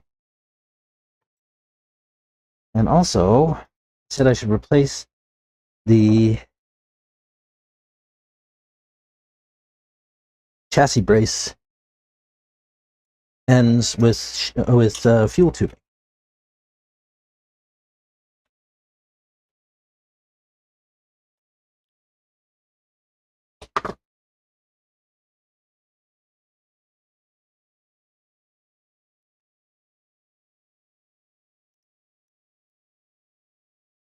Let's see.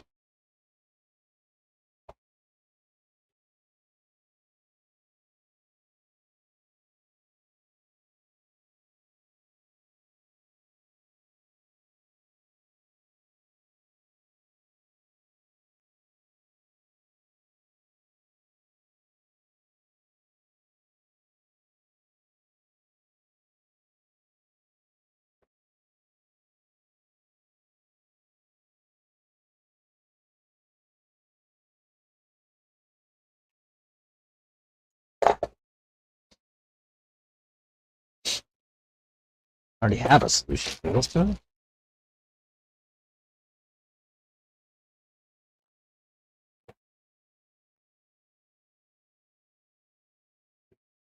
No. All right, let me go see what I can find. Be right back.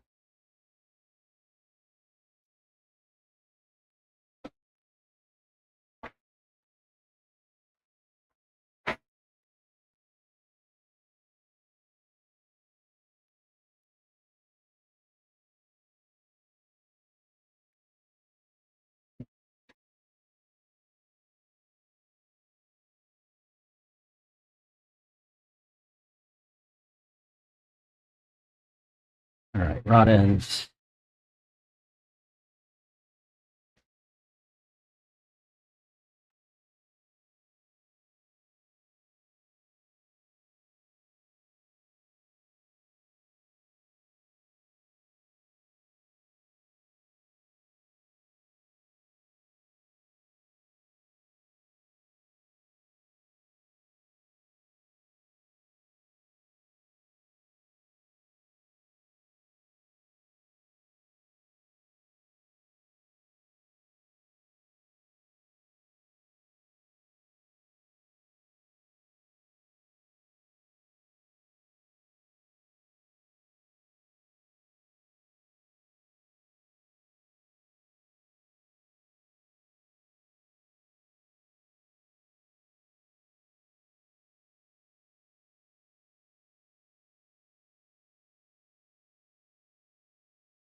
I don't see anything associated.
No, maybe a fit.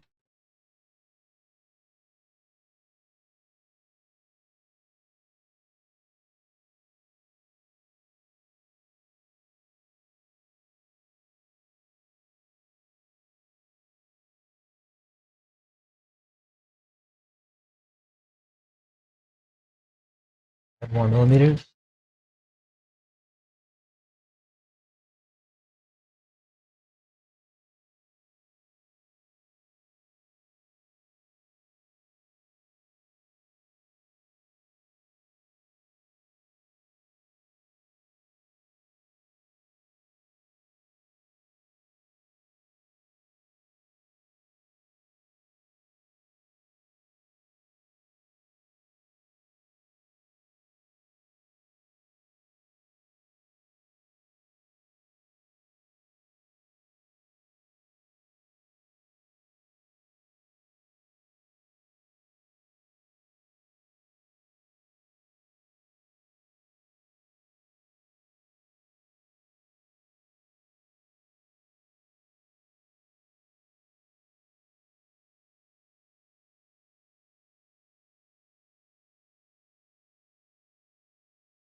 Wait,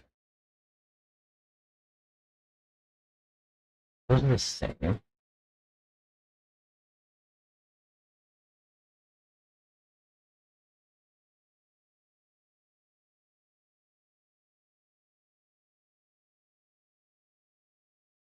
Oh, what?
These are the ones off the shocks, and these are the kill show ones. A little bit longer. These are rod ends, Oh, but yeah, you might be able to make it work. It's definitely longer. mm-hmm.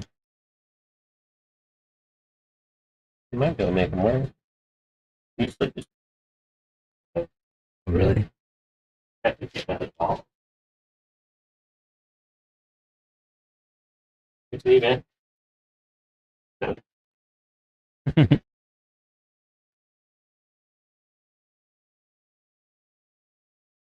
Oh, you know what size ball would go?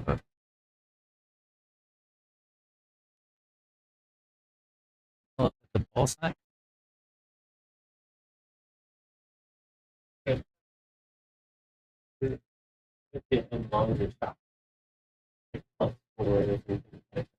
They do. I didn't see them on the wall here. I actually wanted to try those on my techno. I was talking to Tebow at Wicked Weekend, and you know, on a techno that I like of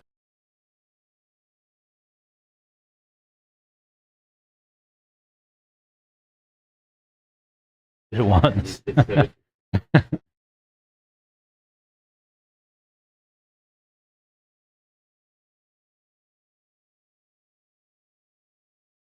But yeah, I didn't see those either.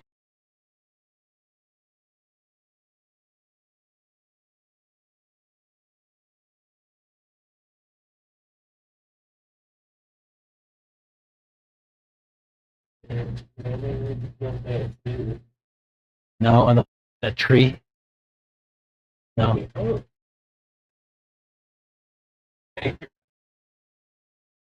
See that there. Shotgun. I Those are all shotguns. I can modify those easy. Yeah, just cut that little gear off. Yeah.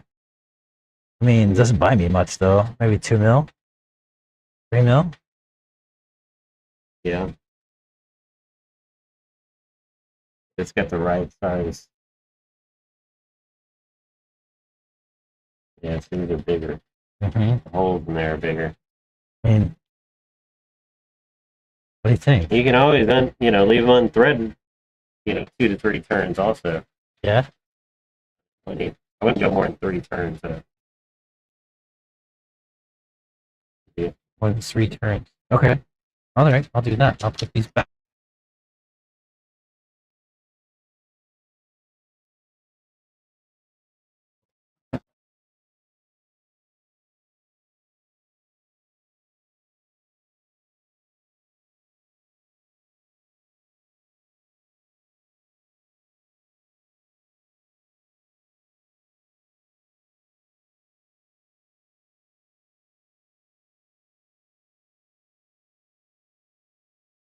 These back.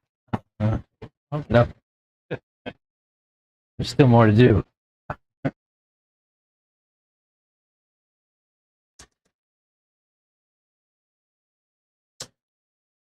Mm.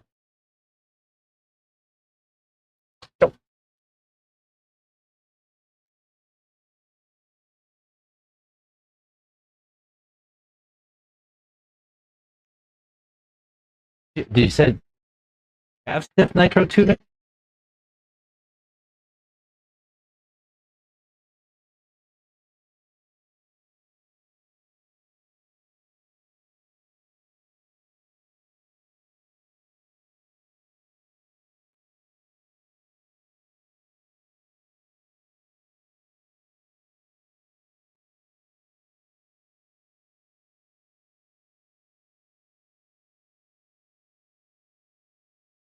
Oh yeah.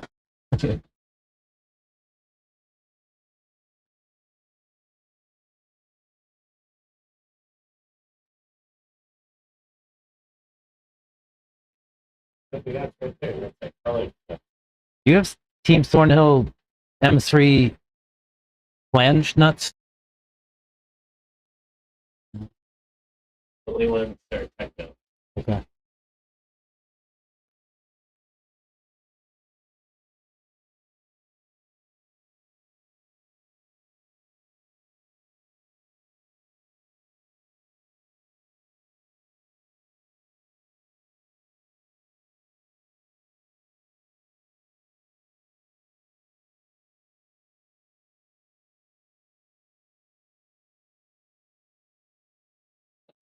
That's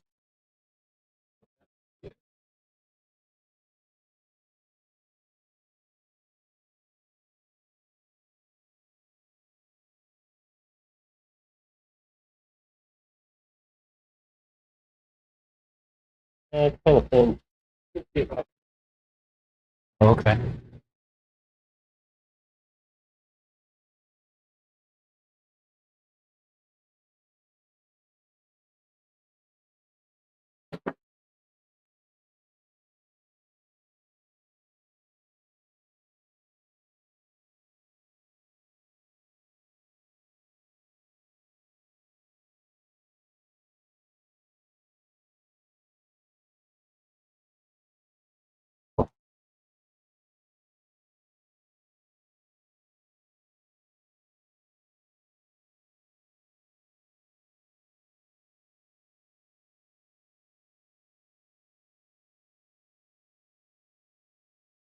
Hey, Chris, this one doesn't have a name on the beginning of it. Where would that be? Just numbers. Would this end or that end? Is it 9-7? One.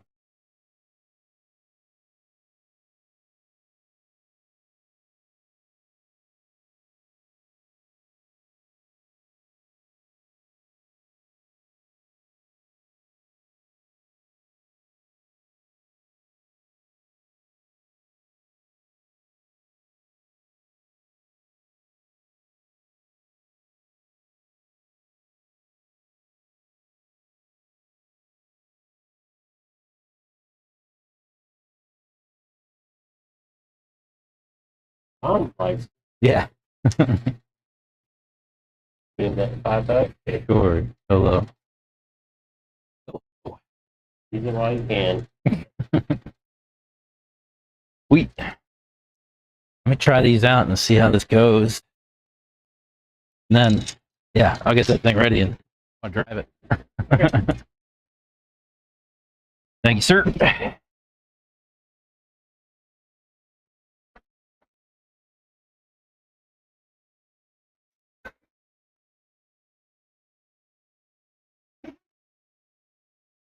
Alrighty. I got some stuff. I got some dum-dums. Got some spray paint, so I can spray paint that Mayako body and put some top line body armor on it.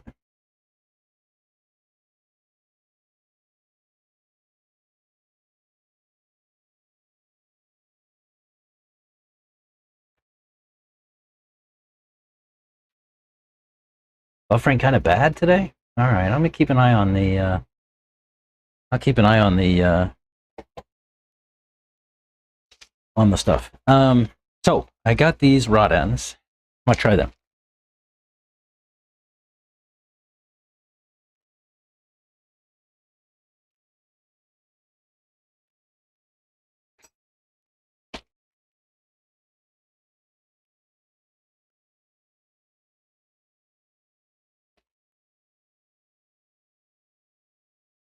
Specifically, these +4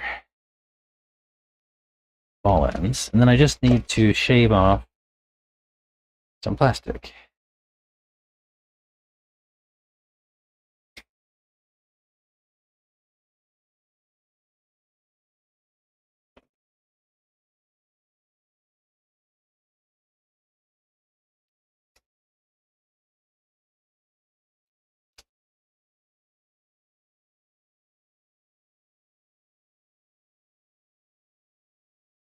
Think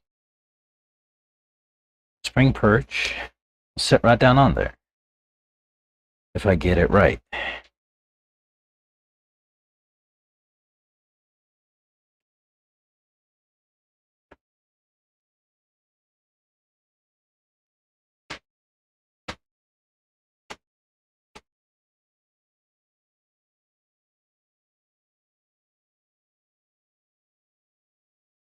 I mean,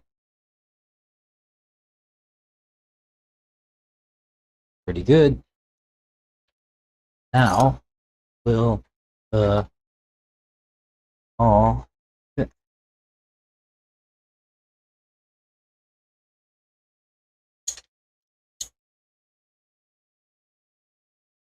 No problem. Oh. That's no good. The ball's stuck in the knock tool. Okay. To use the pointy part.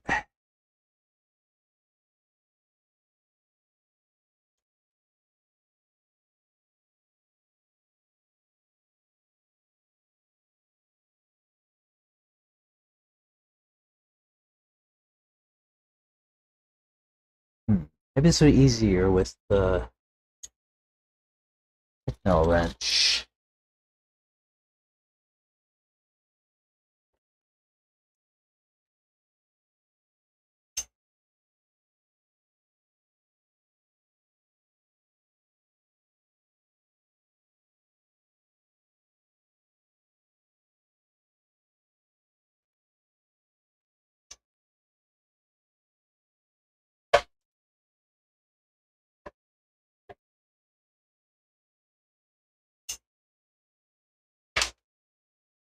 Up.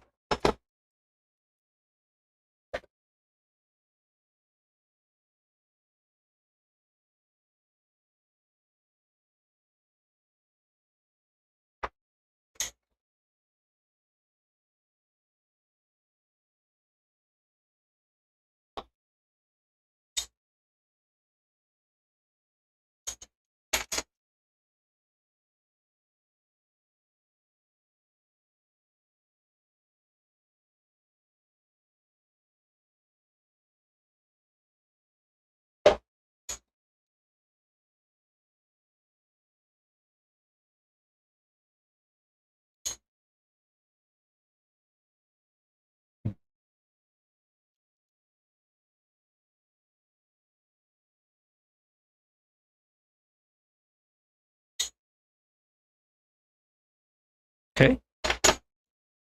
So the difference is, 4 millimeters.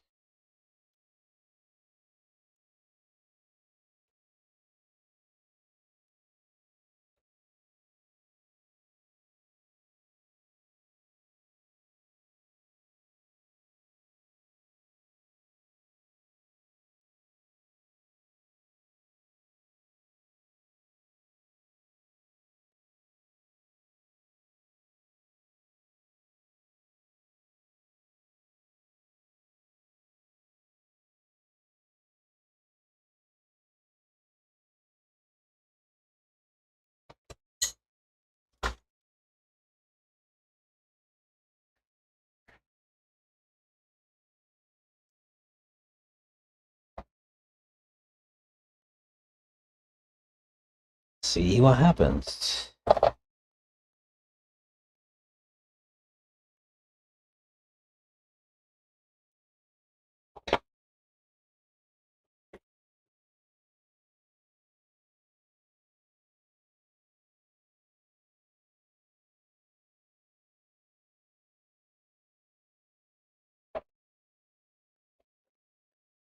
Sure.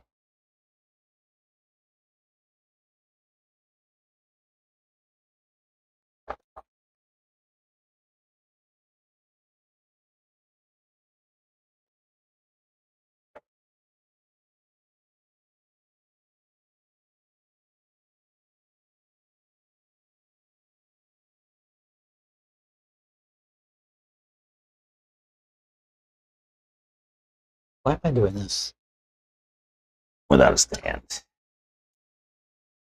Be much easier.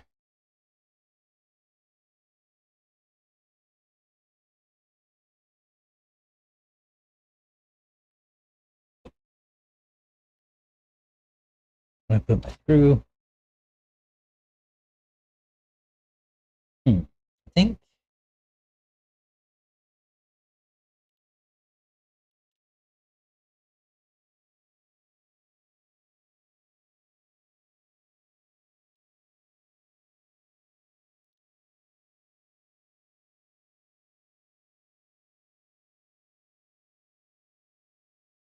No, I want to go the other direction. Anyway.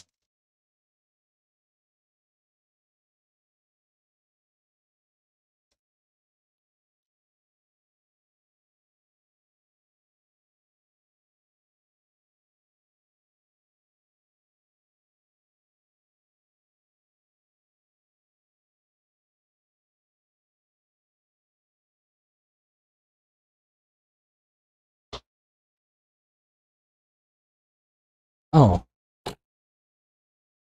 Stupido. Stupido.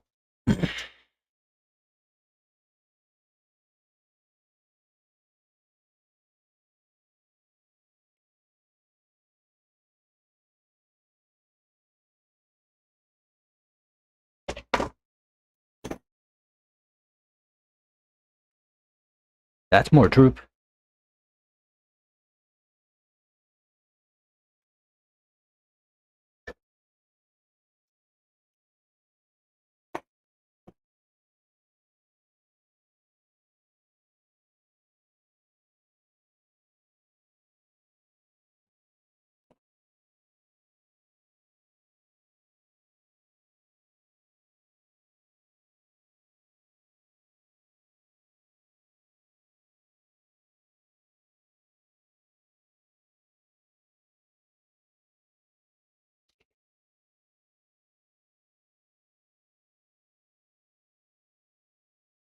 Stop it.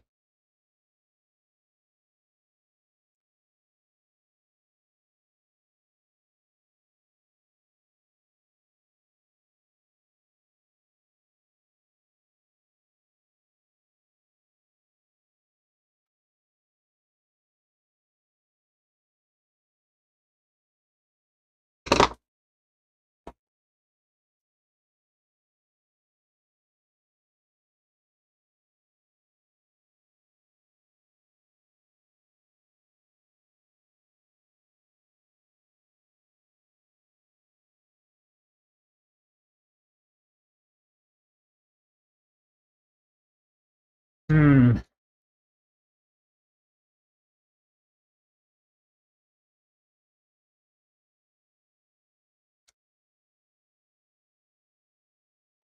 Oh, bounds. That won't do. That won't do. Take that back off.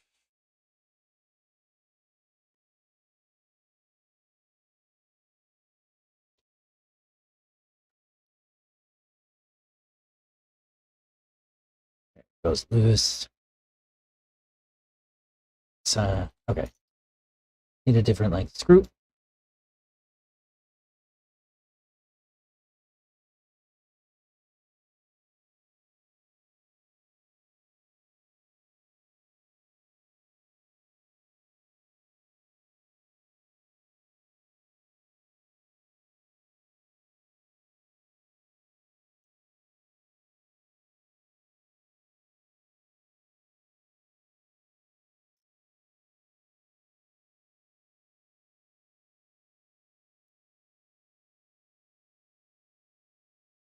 Oh, where'd my butt go?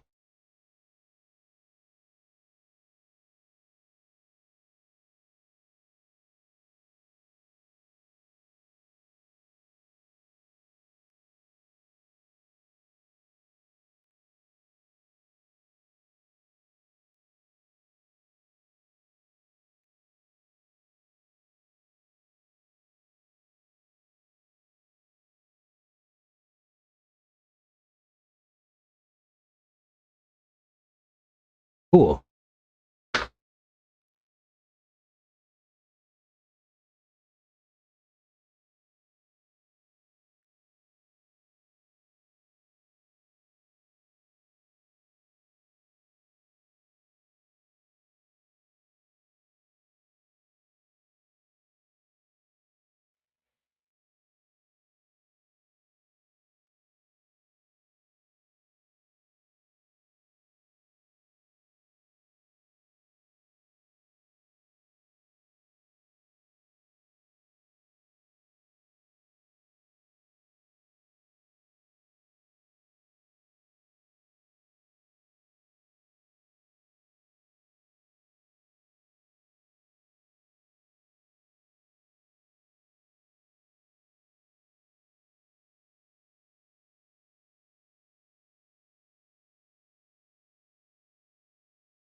All right, sorry about that. Got distracted by group chat on Facebook Messenger.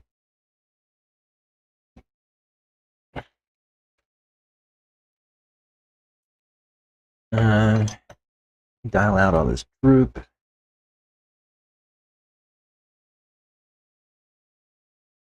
Or dial out all the limits, rather.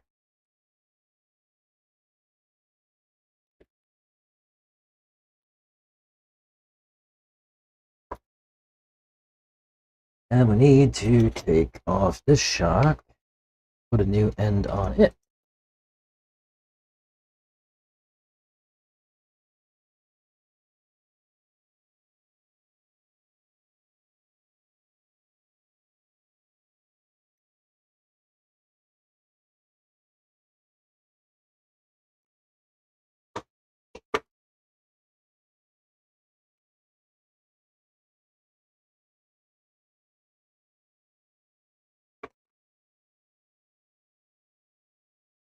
What say, boss? Here. Seriously? What? What am I gonna do with it? Are you sure? Got low C diffs and an associated shock. Mm-hmm. Hey, did you see? Did you see if you had nitro tubing? Cool. Check that out.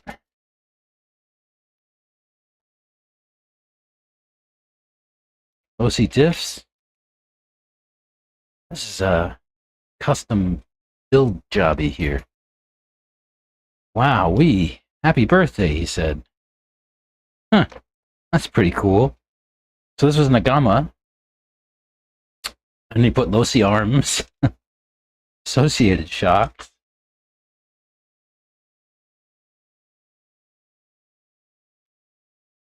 Huh. Maybe I'll just take those shocks and put them right on this thing.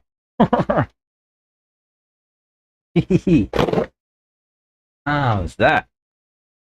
That don't happen every day. However, just looking at that opened my eyes to something. And that is that I didn't have to take that ear off of the shock after all, or after the end after all.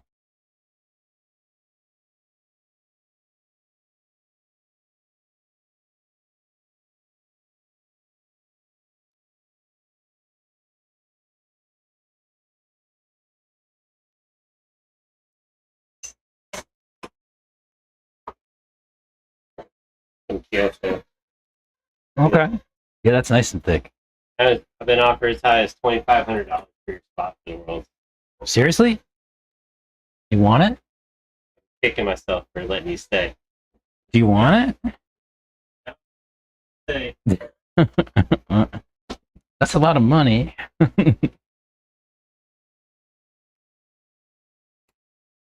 Dang.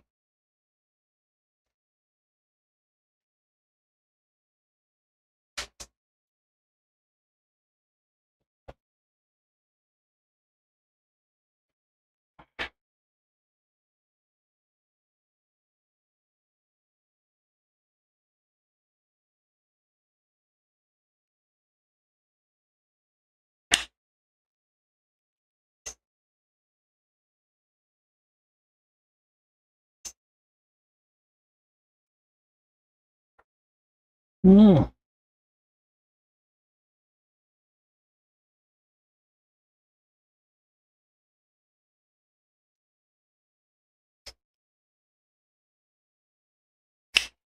Bro, stop pushing it all the way through.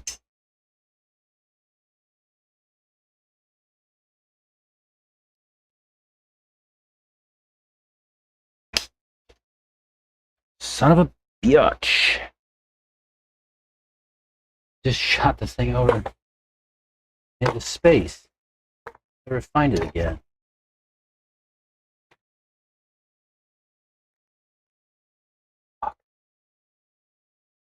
I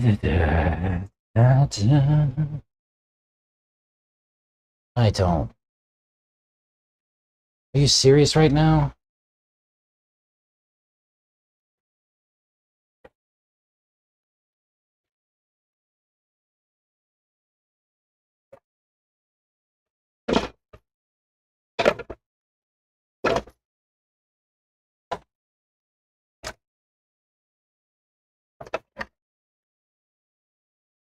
I mean, where the hell did it go?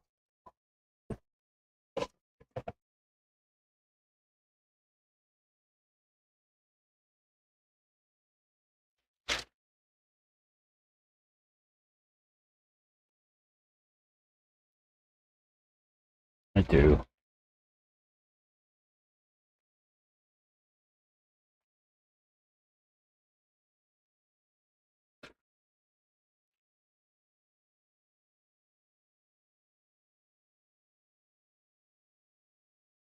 I have to be more careful.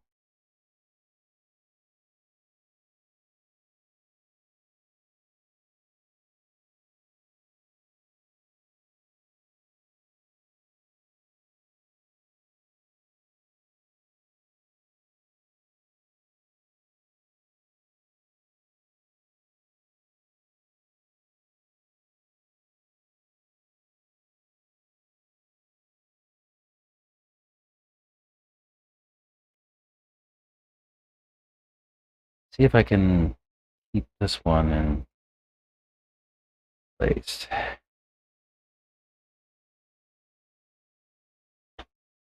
Yeah.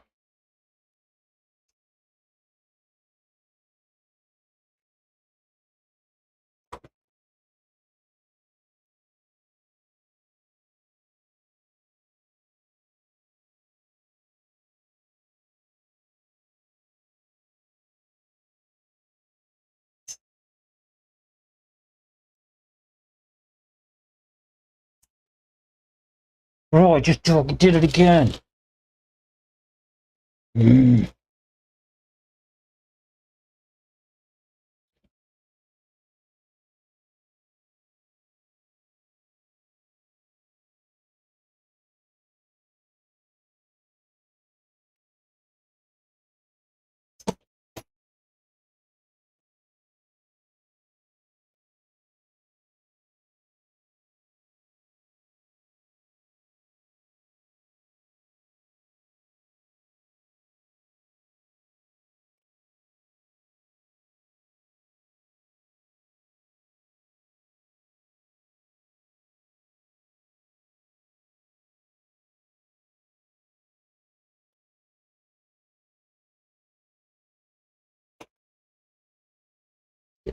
Oh, shit.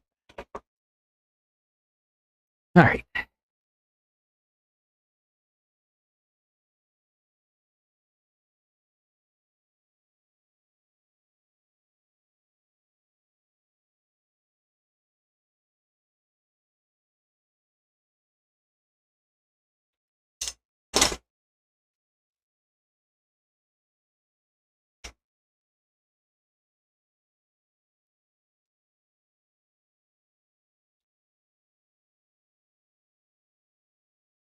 All right. Where did my bush go?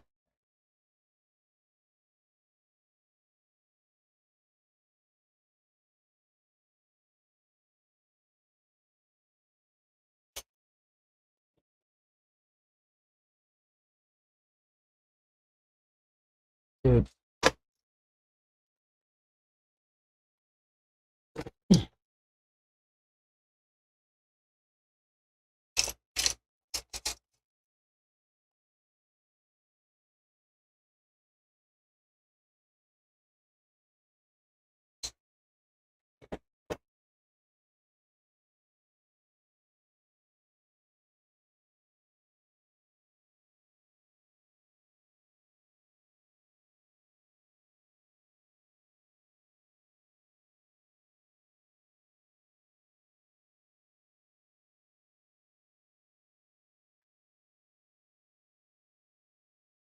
Mm-mm.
Now we're talking.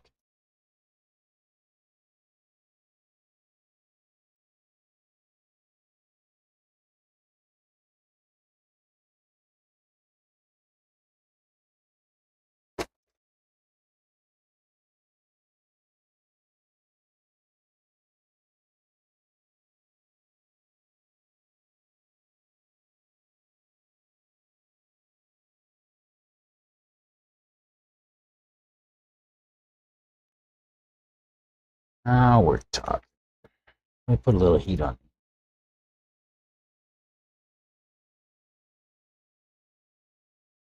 And we can see what we do with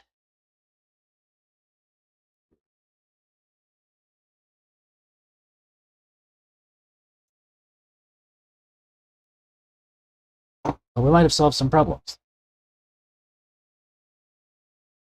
in a different sort of way.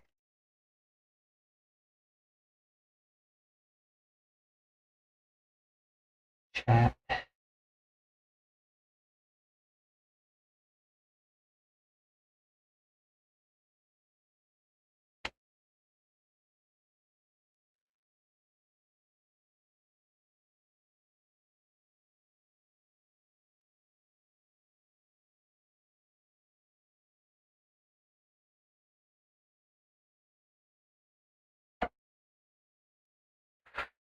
All right. I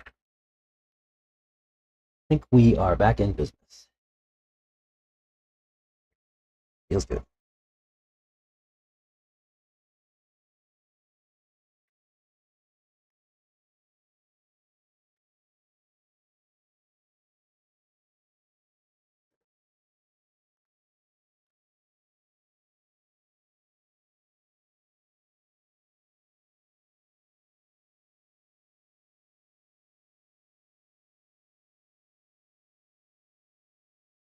You know,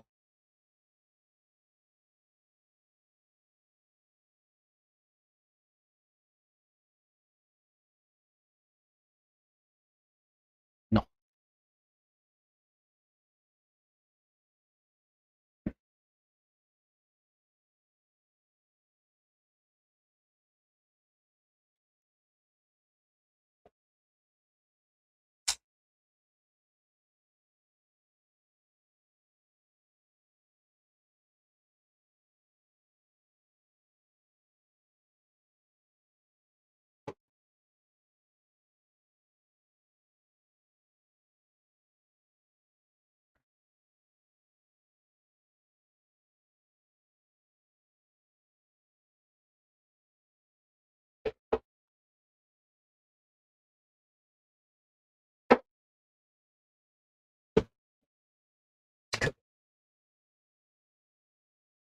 Let me put window masks. This thing.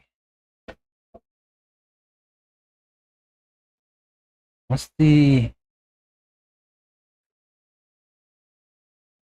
There's supposed to be a window in the back?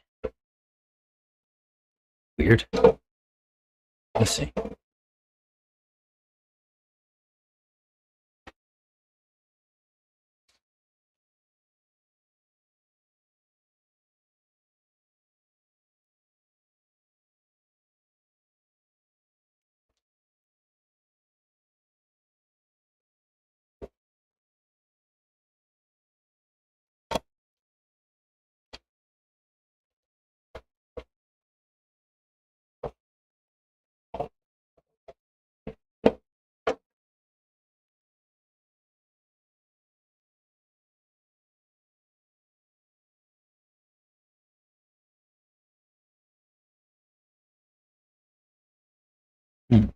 He's got cut too deep.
Okay.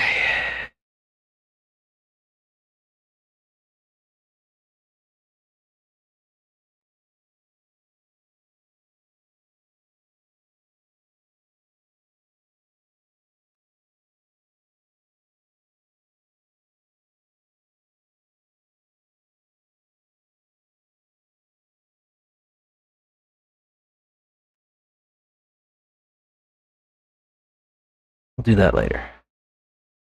We have batteries.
Yeah. Let's see what we can do.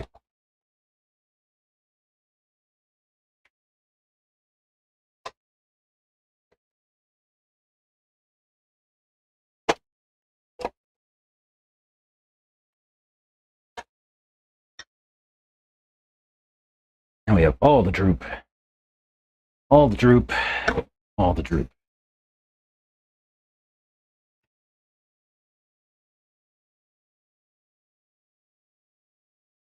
Let's see what happens. I'll be back.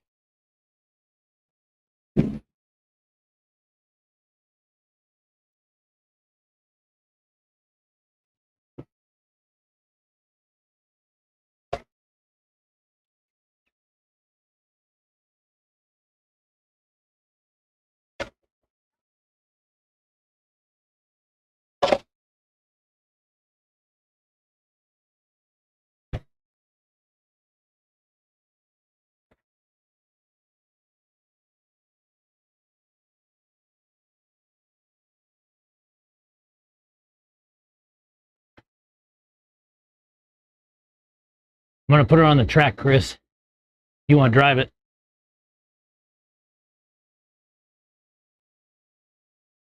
You want to drive it?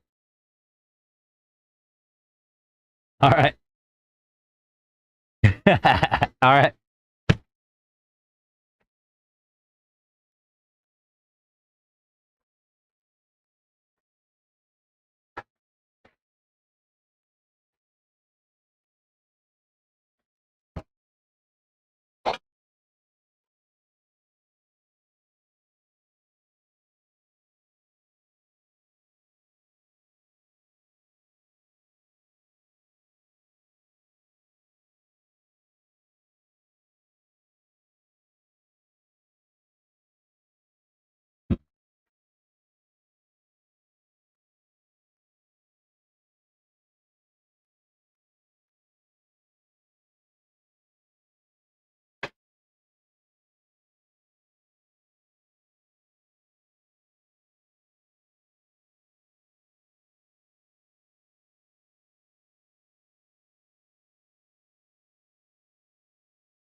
A little snappy. A little snappy.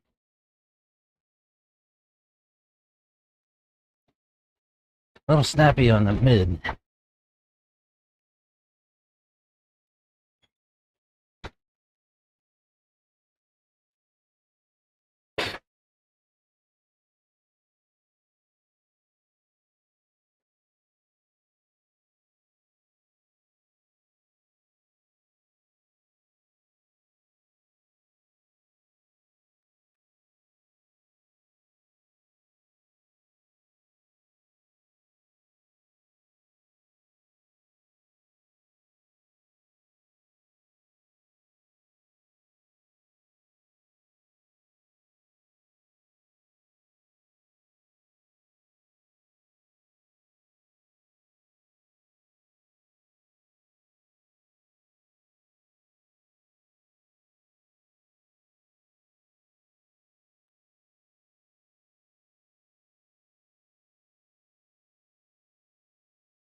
You'll be all right.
Hmm.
Well, not complete junk, but it needs some help. I think yesterday I made a mistake in adding anti-squat, and I think today I made a mistake in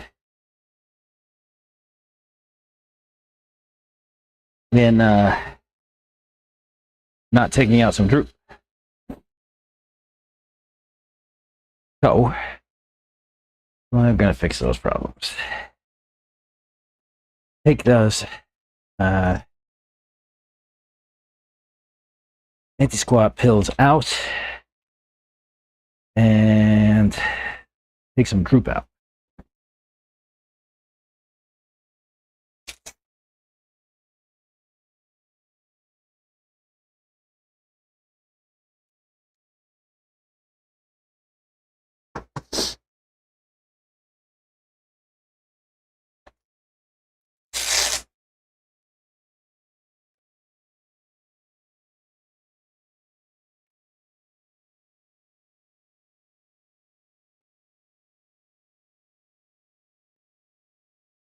Not complete junk.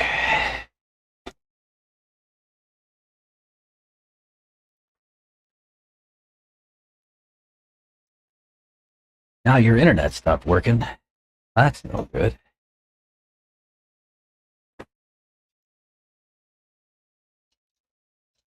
Let me spray this body real quick.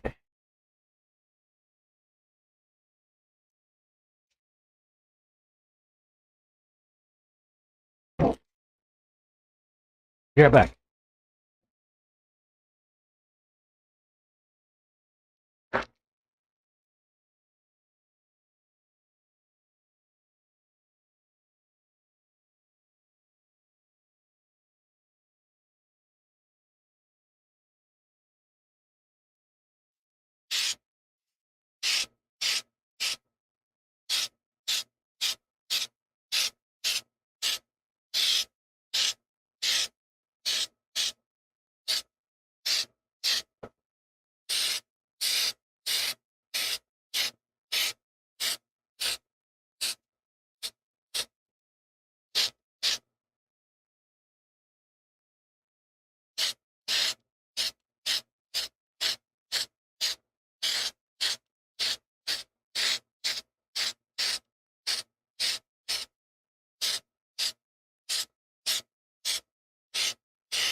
it's not good by any means. I didn't clean the body or any kind of shit before I sprayed it, so it's kind of messy, but I don't care.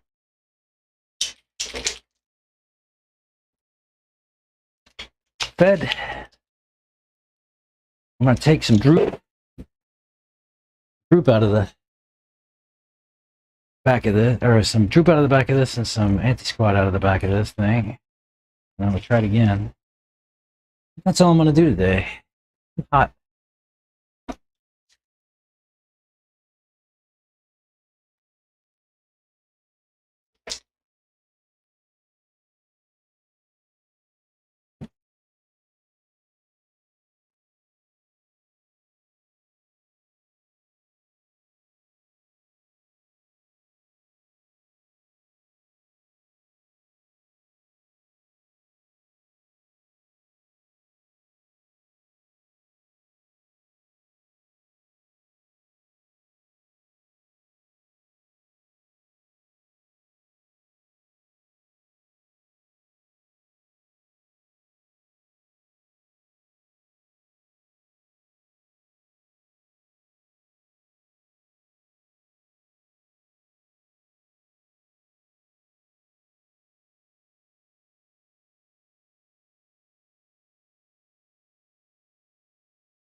I mean, it looks pretty good for not giving a shit.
Must have had a cold front. It's only 94 today. Yeah, right.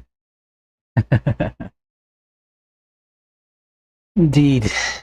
Let's see. 7.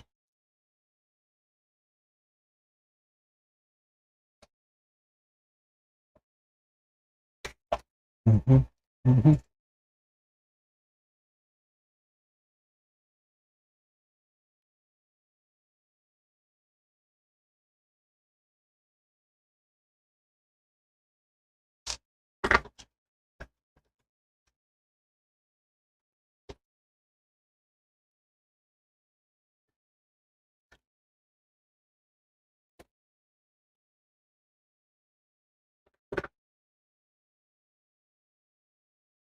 Let me find those pills.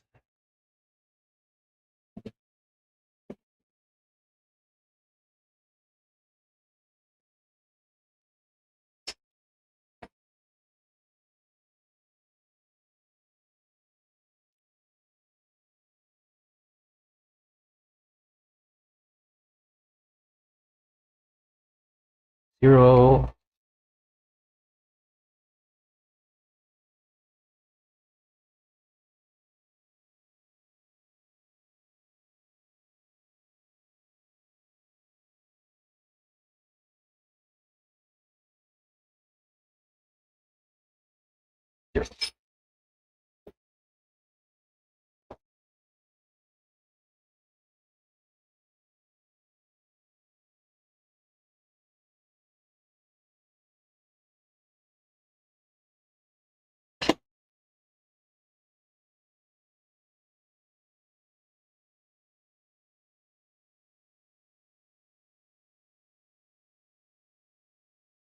Gonna have to take these shocks off in order to adjust group.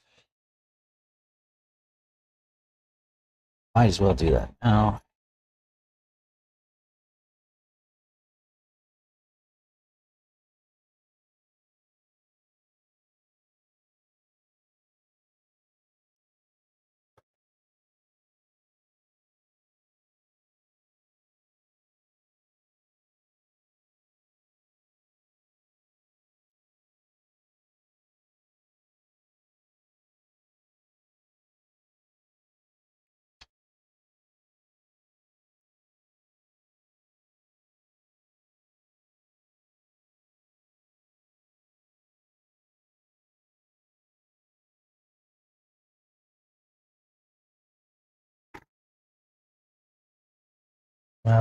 Take the wheels off so I can measure it.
Uh, my boy, why is it binding up?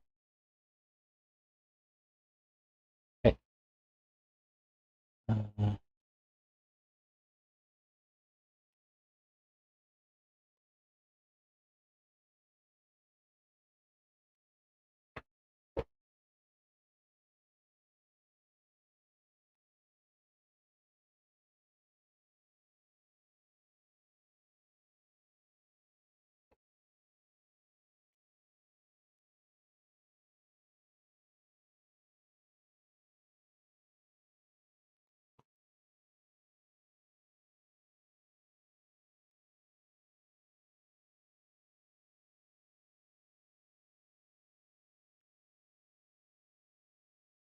Massive.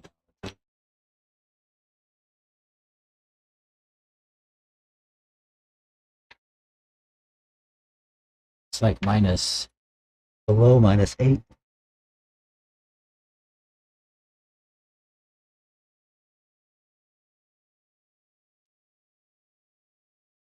Oh, -5. I couldn't even get to that the other day, though.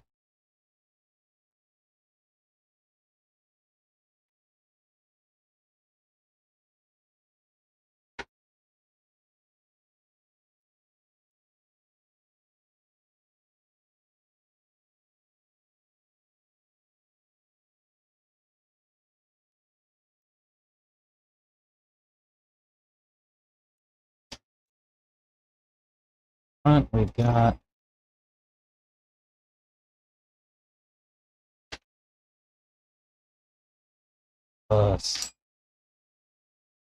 +5.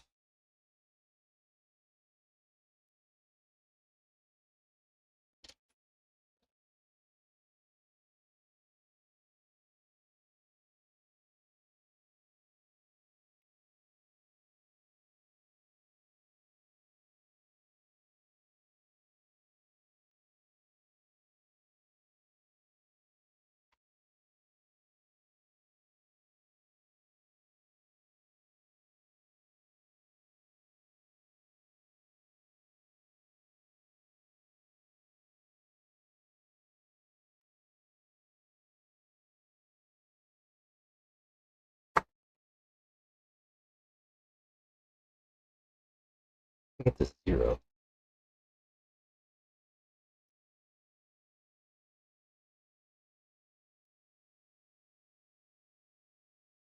Group backed off all the way up the front.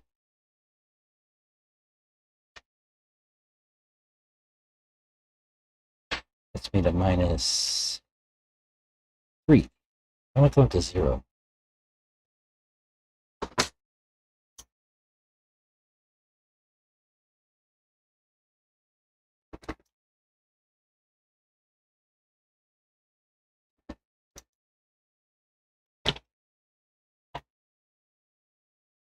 Wish I could adjust this.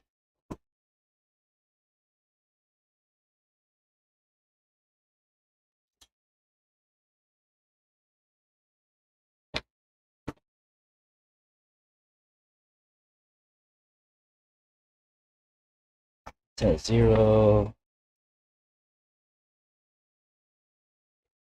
Just 0.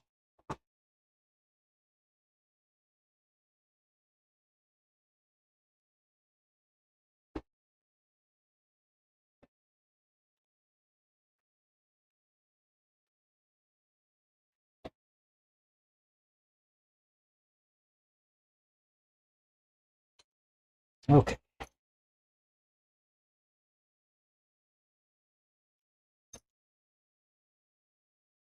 Swap that other pill in the back. And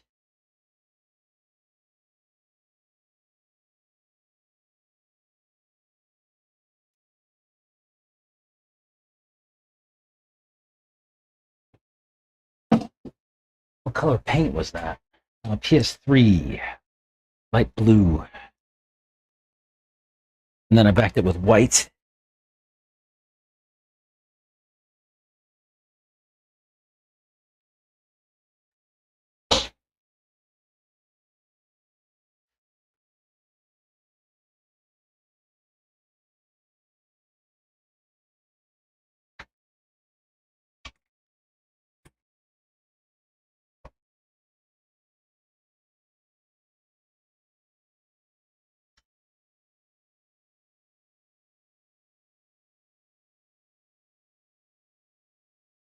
Where'd I put my pliers?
So far, these shock bushings are working out pretty well.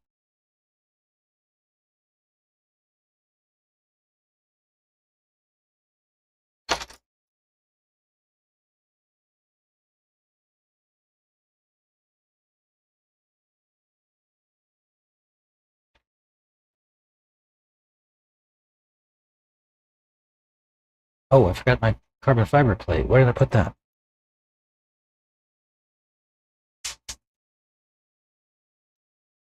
Thought that looked strange.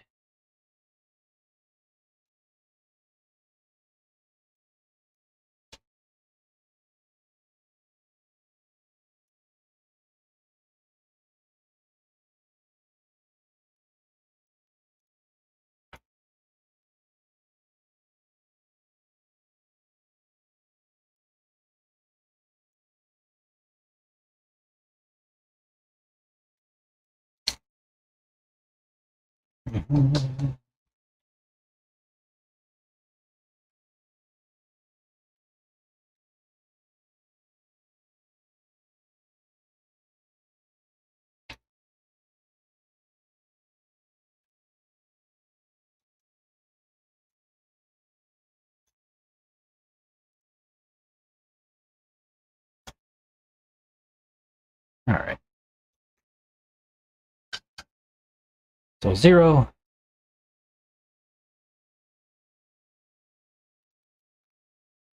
-5 on the droop. What I run on my Technos. Or my buggy, anyway.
Maybe get some brake cleaner in there.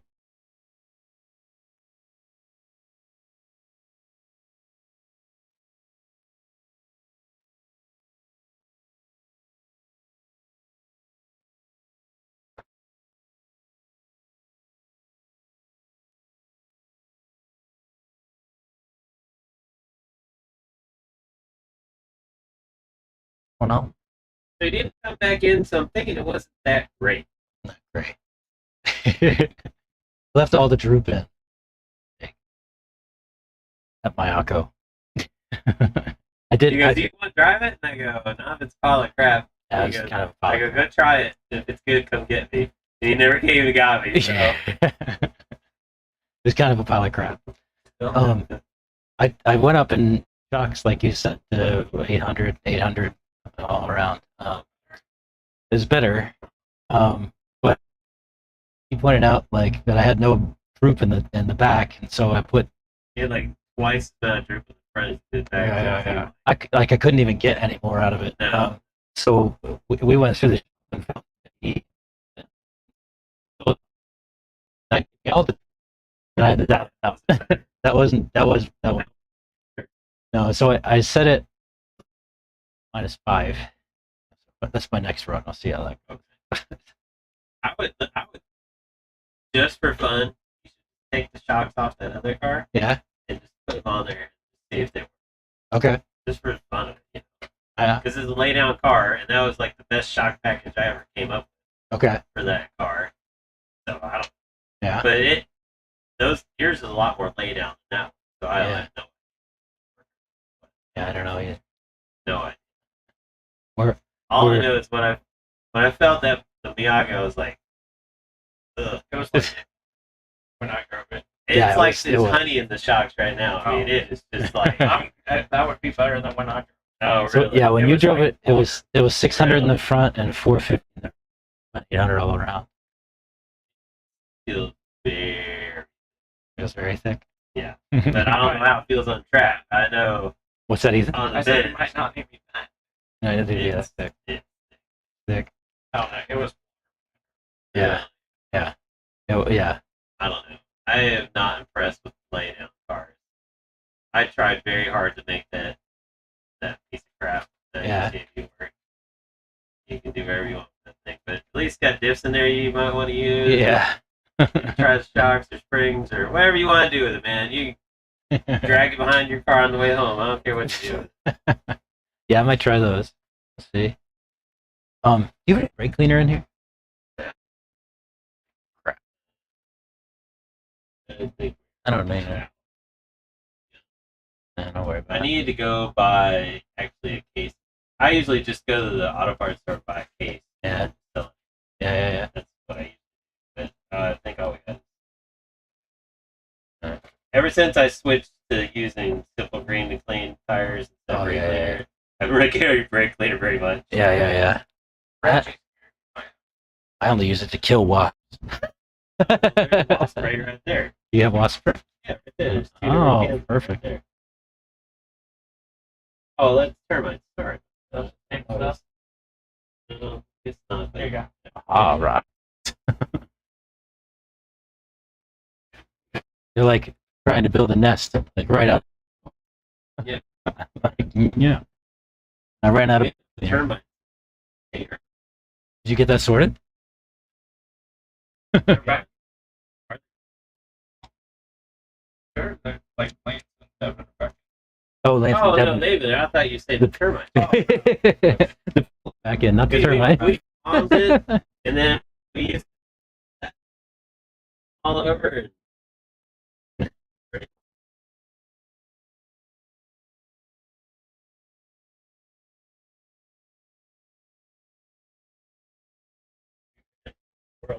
Good shit.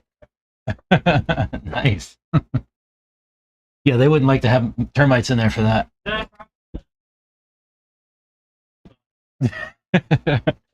Might be.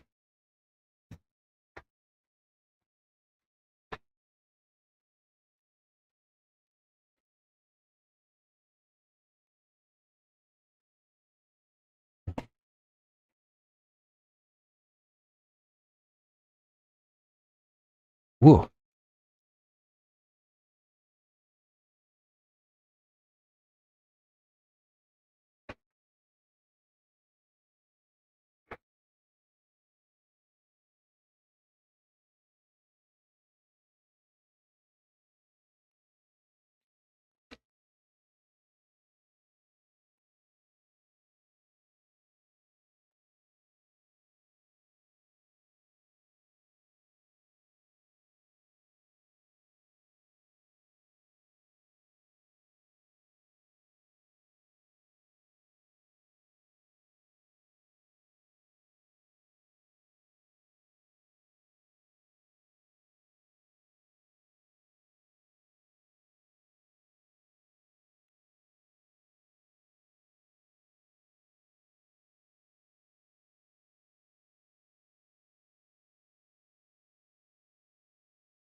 Kill them wasps.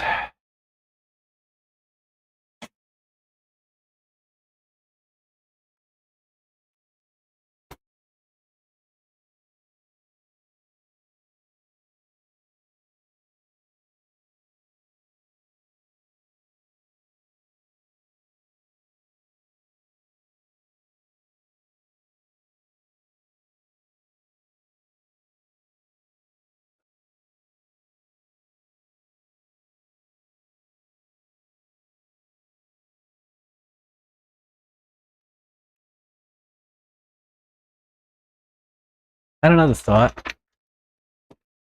That was the rear shocks.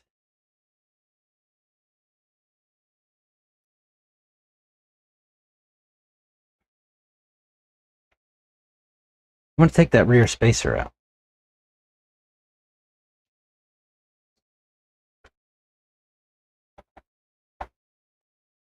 That one.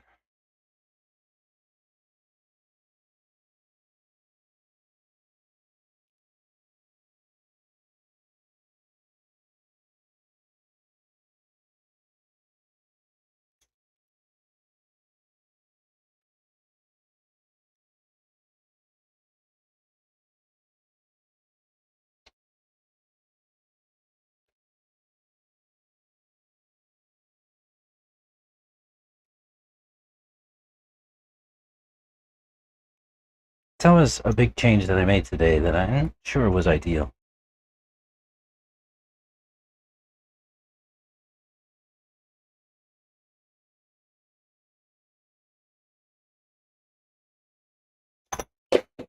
Uh-oh.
So it's thinner in the, I'll go thinner in the front too.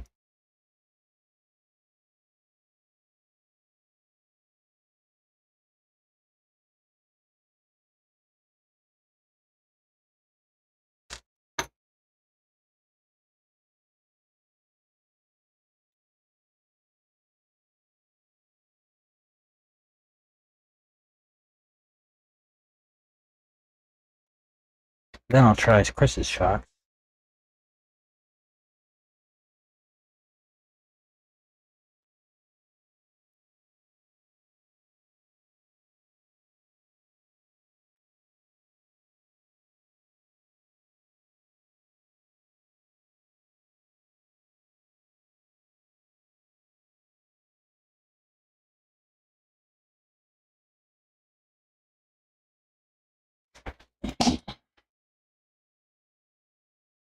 And I'm going home. Enough fun for one day.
A perch.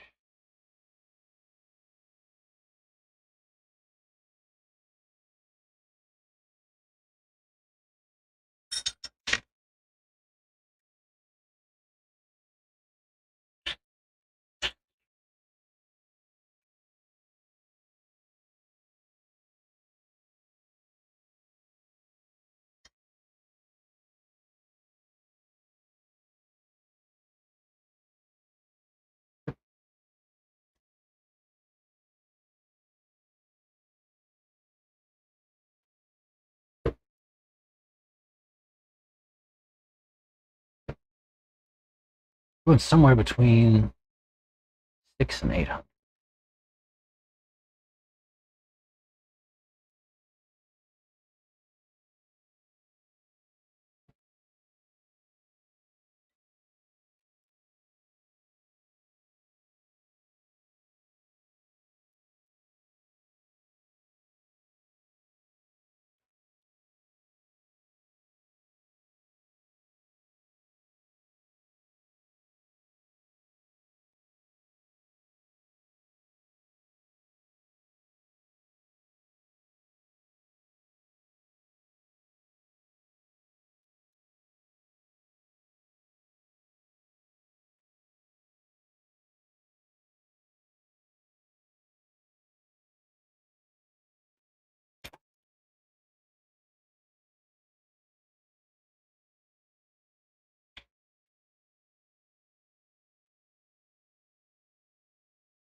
Feels nice.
Hey. Oh.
All right, let's try this guy now.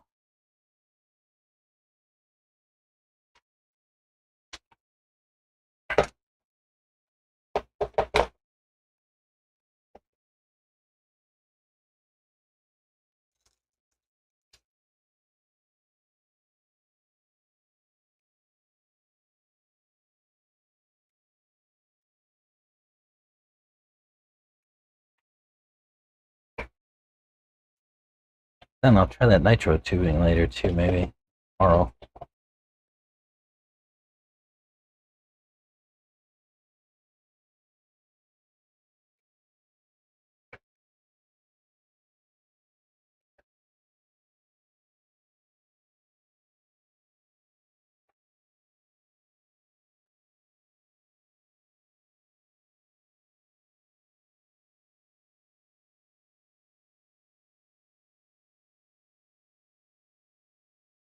The heck, Cam? Anybody watch? I see 2 people out there, huh?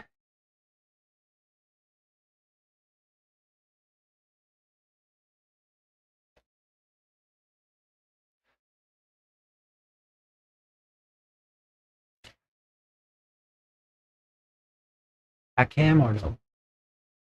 Maybe run to the restaurant. I don't know. You decide. If you're in chat, just let me know.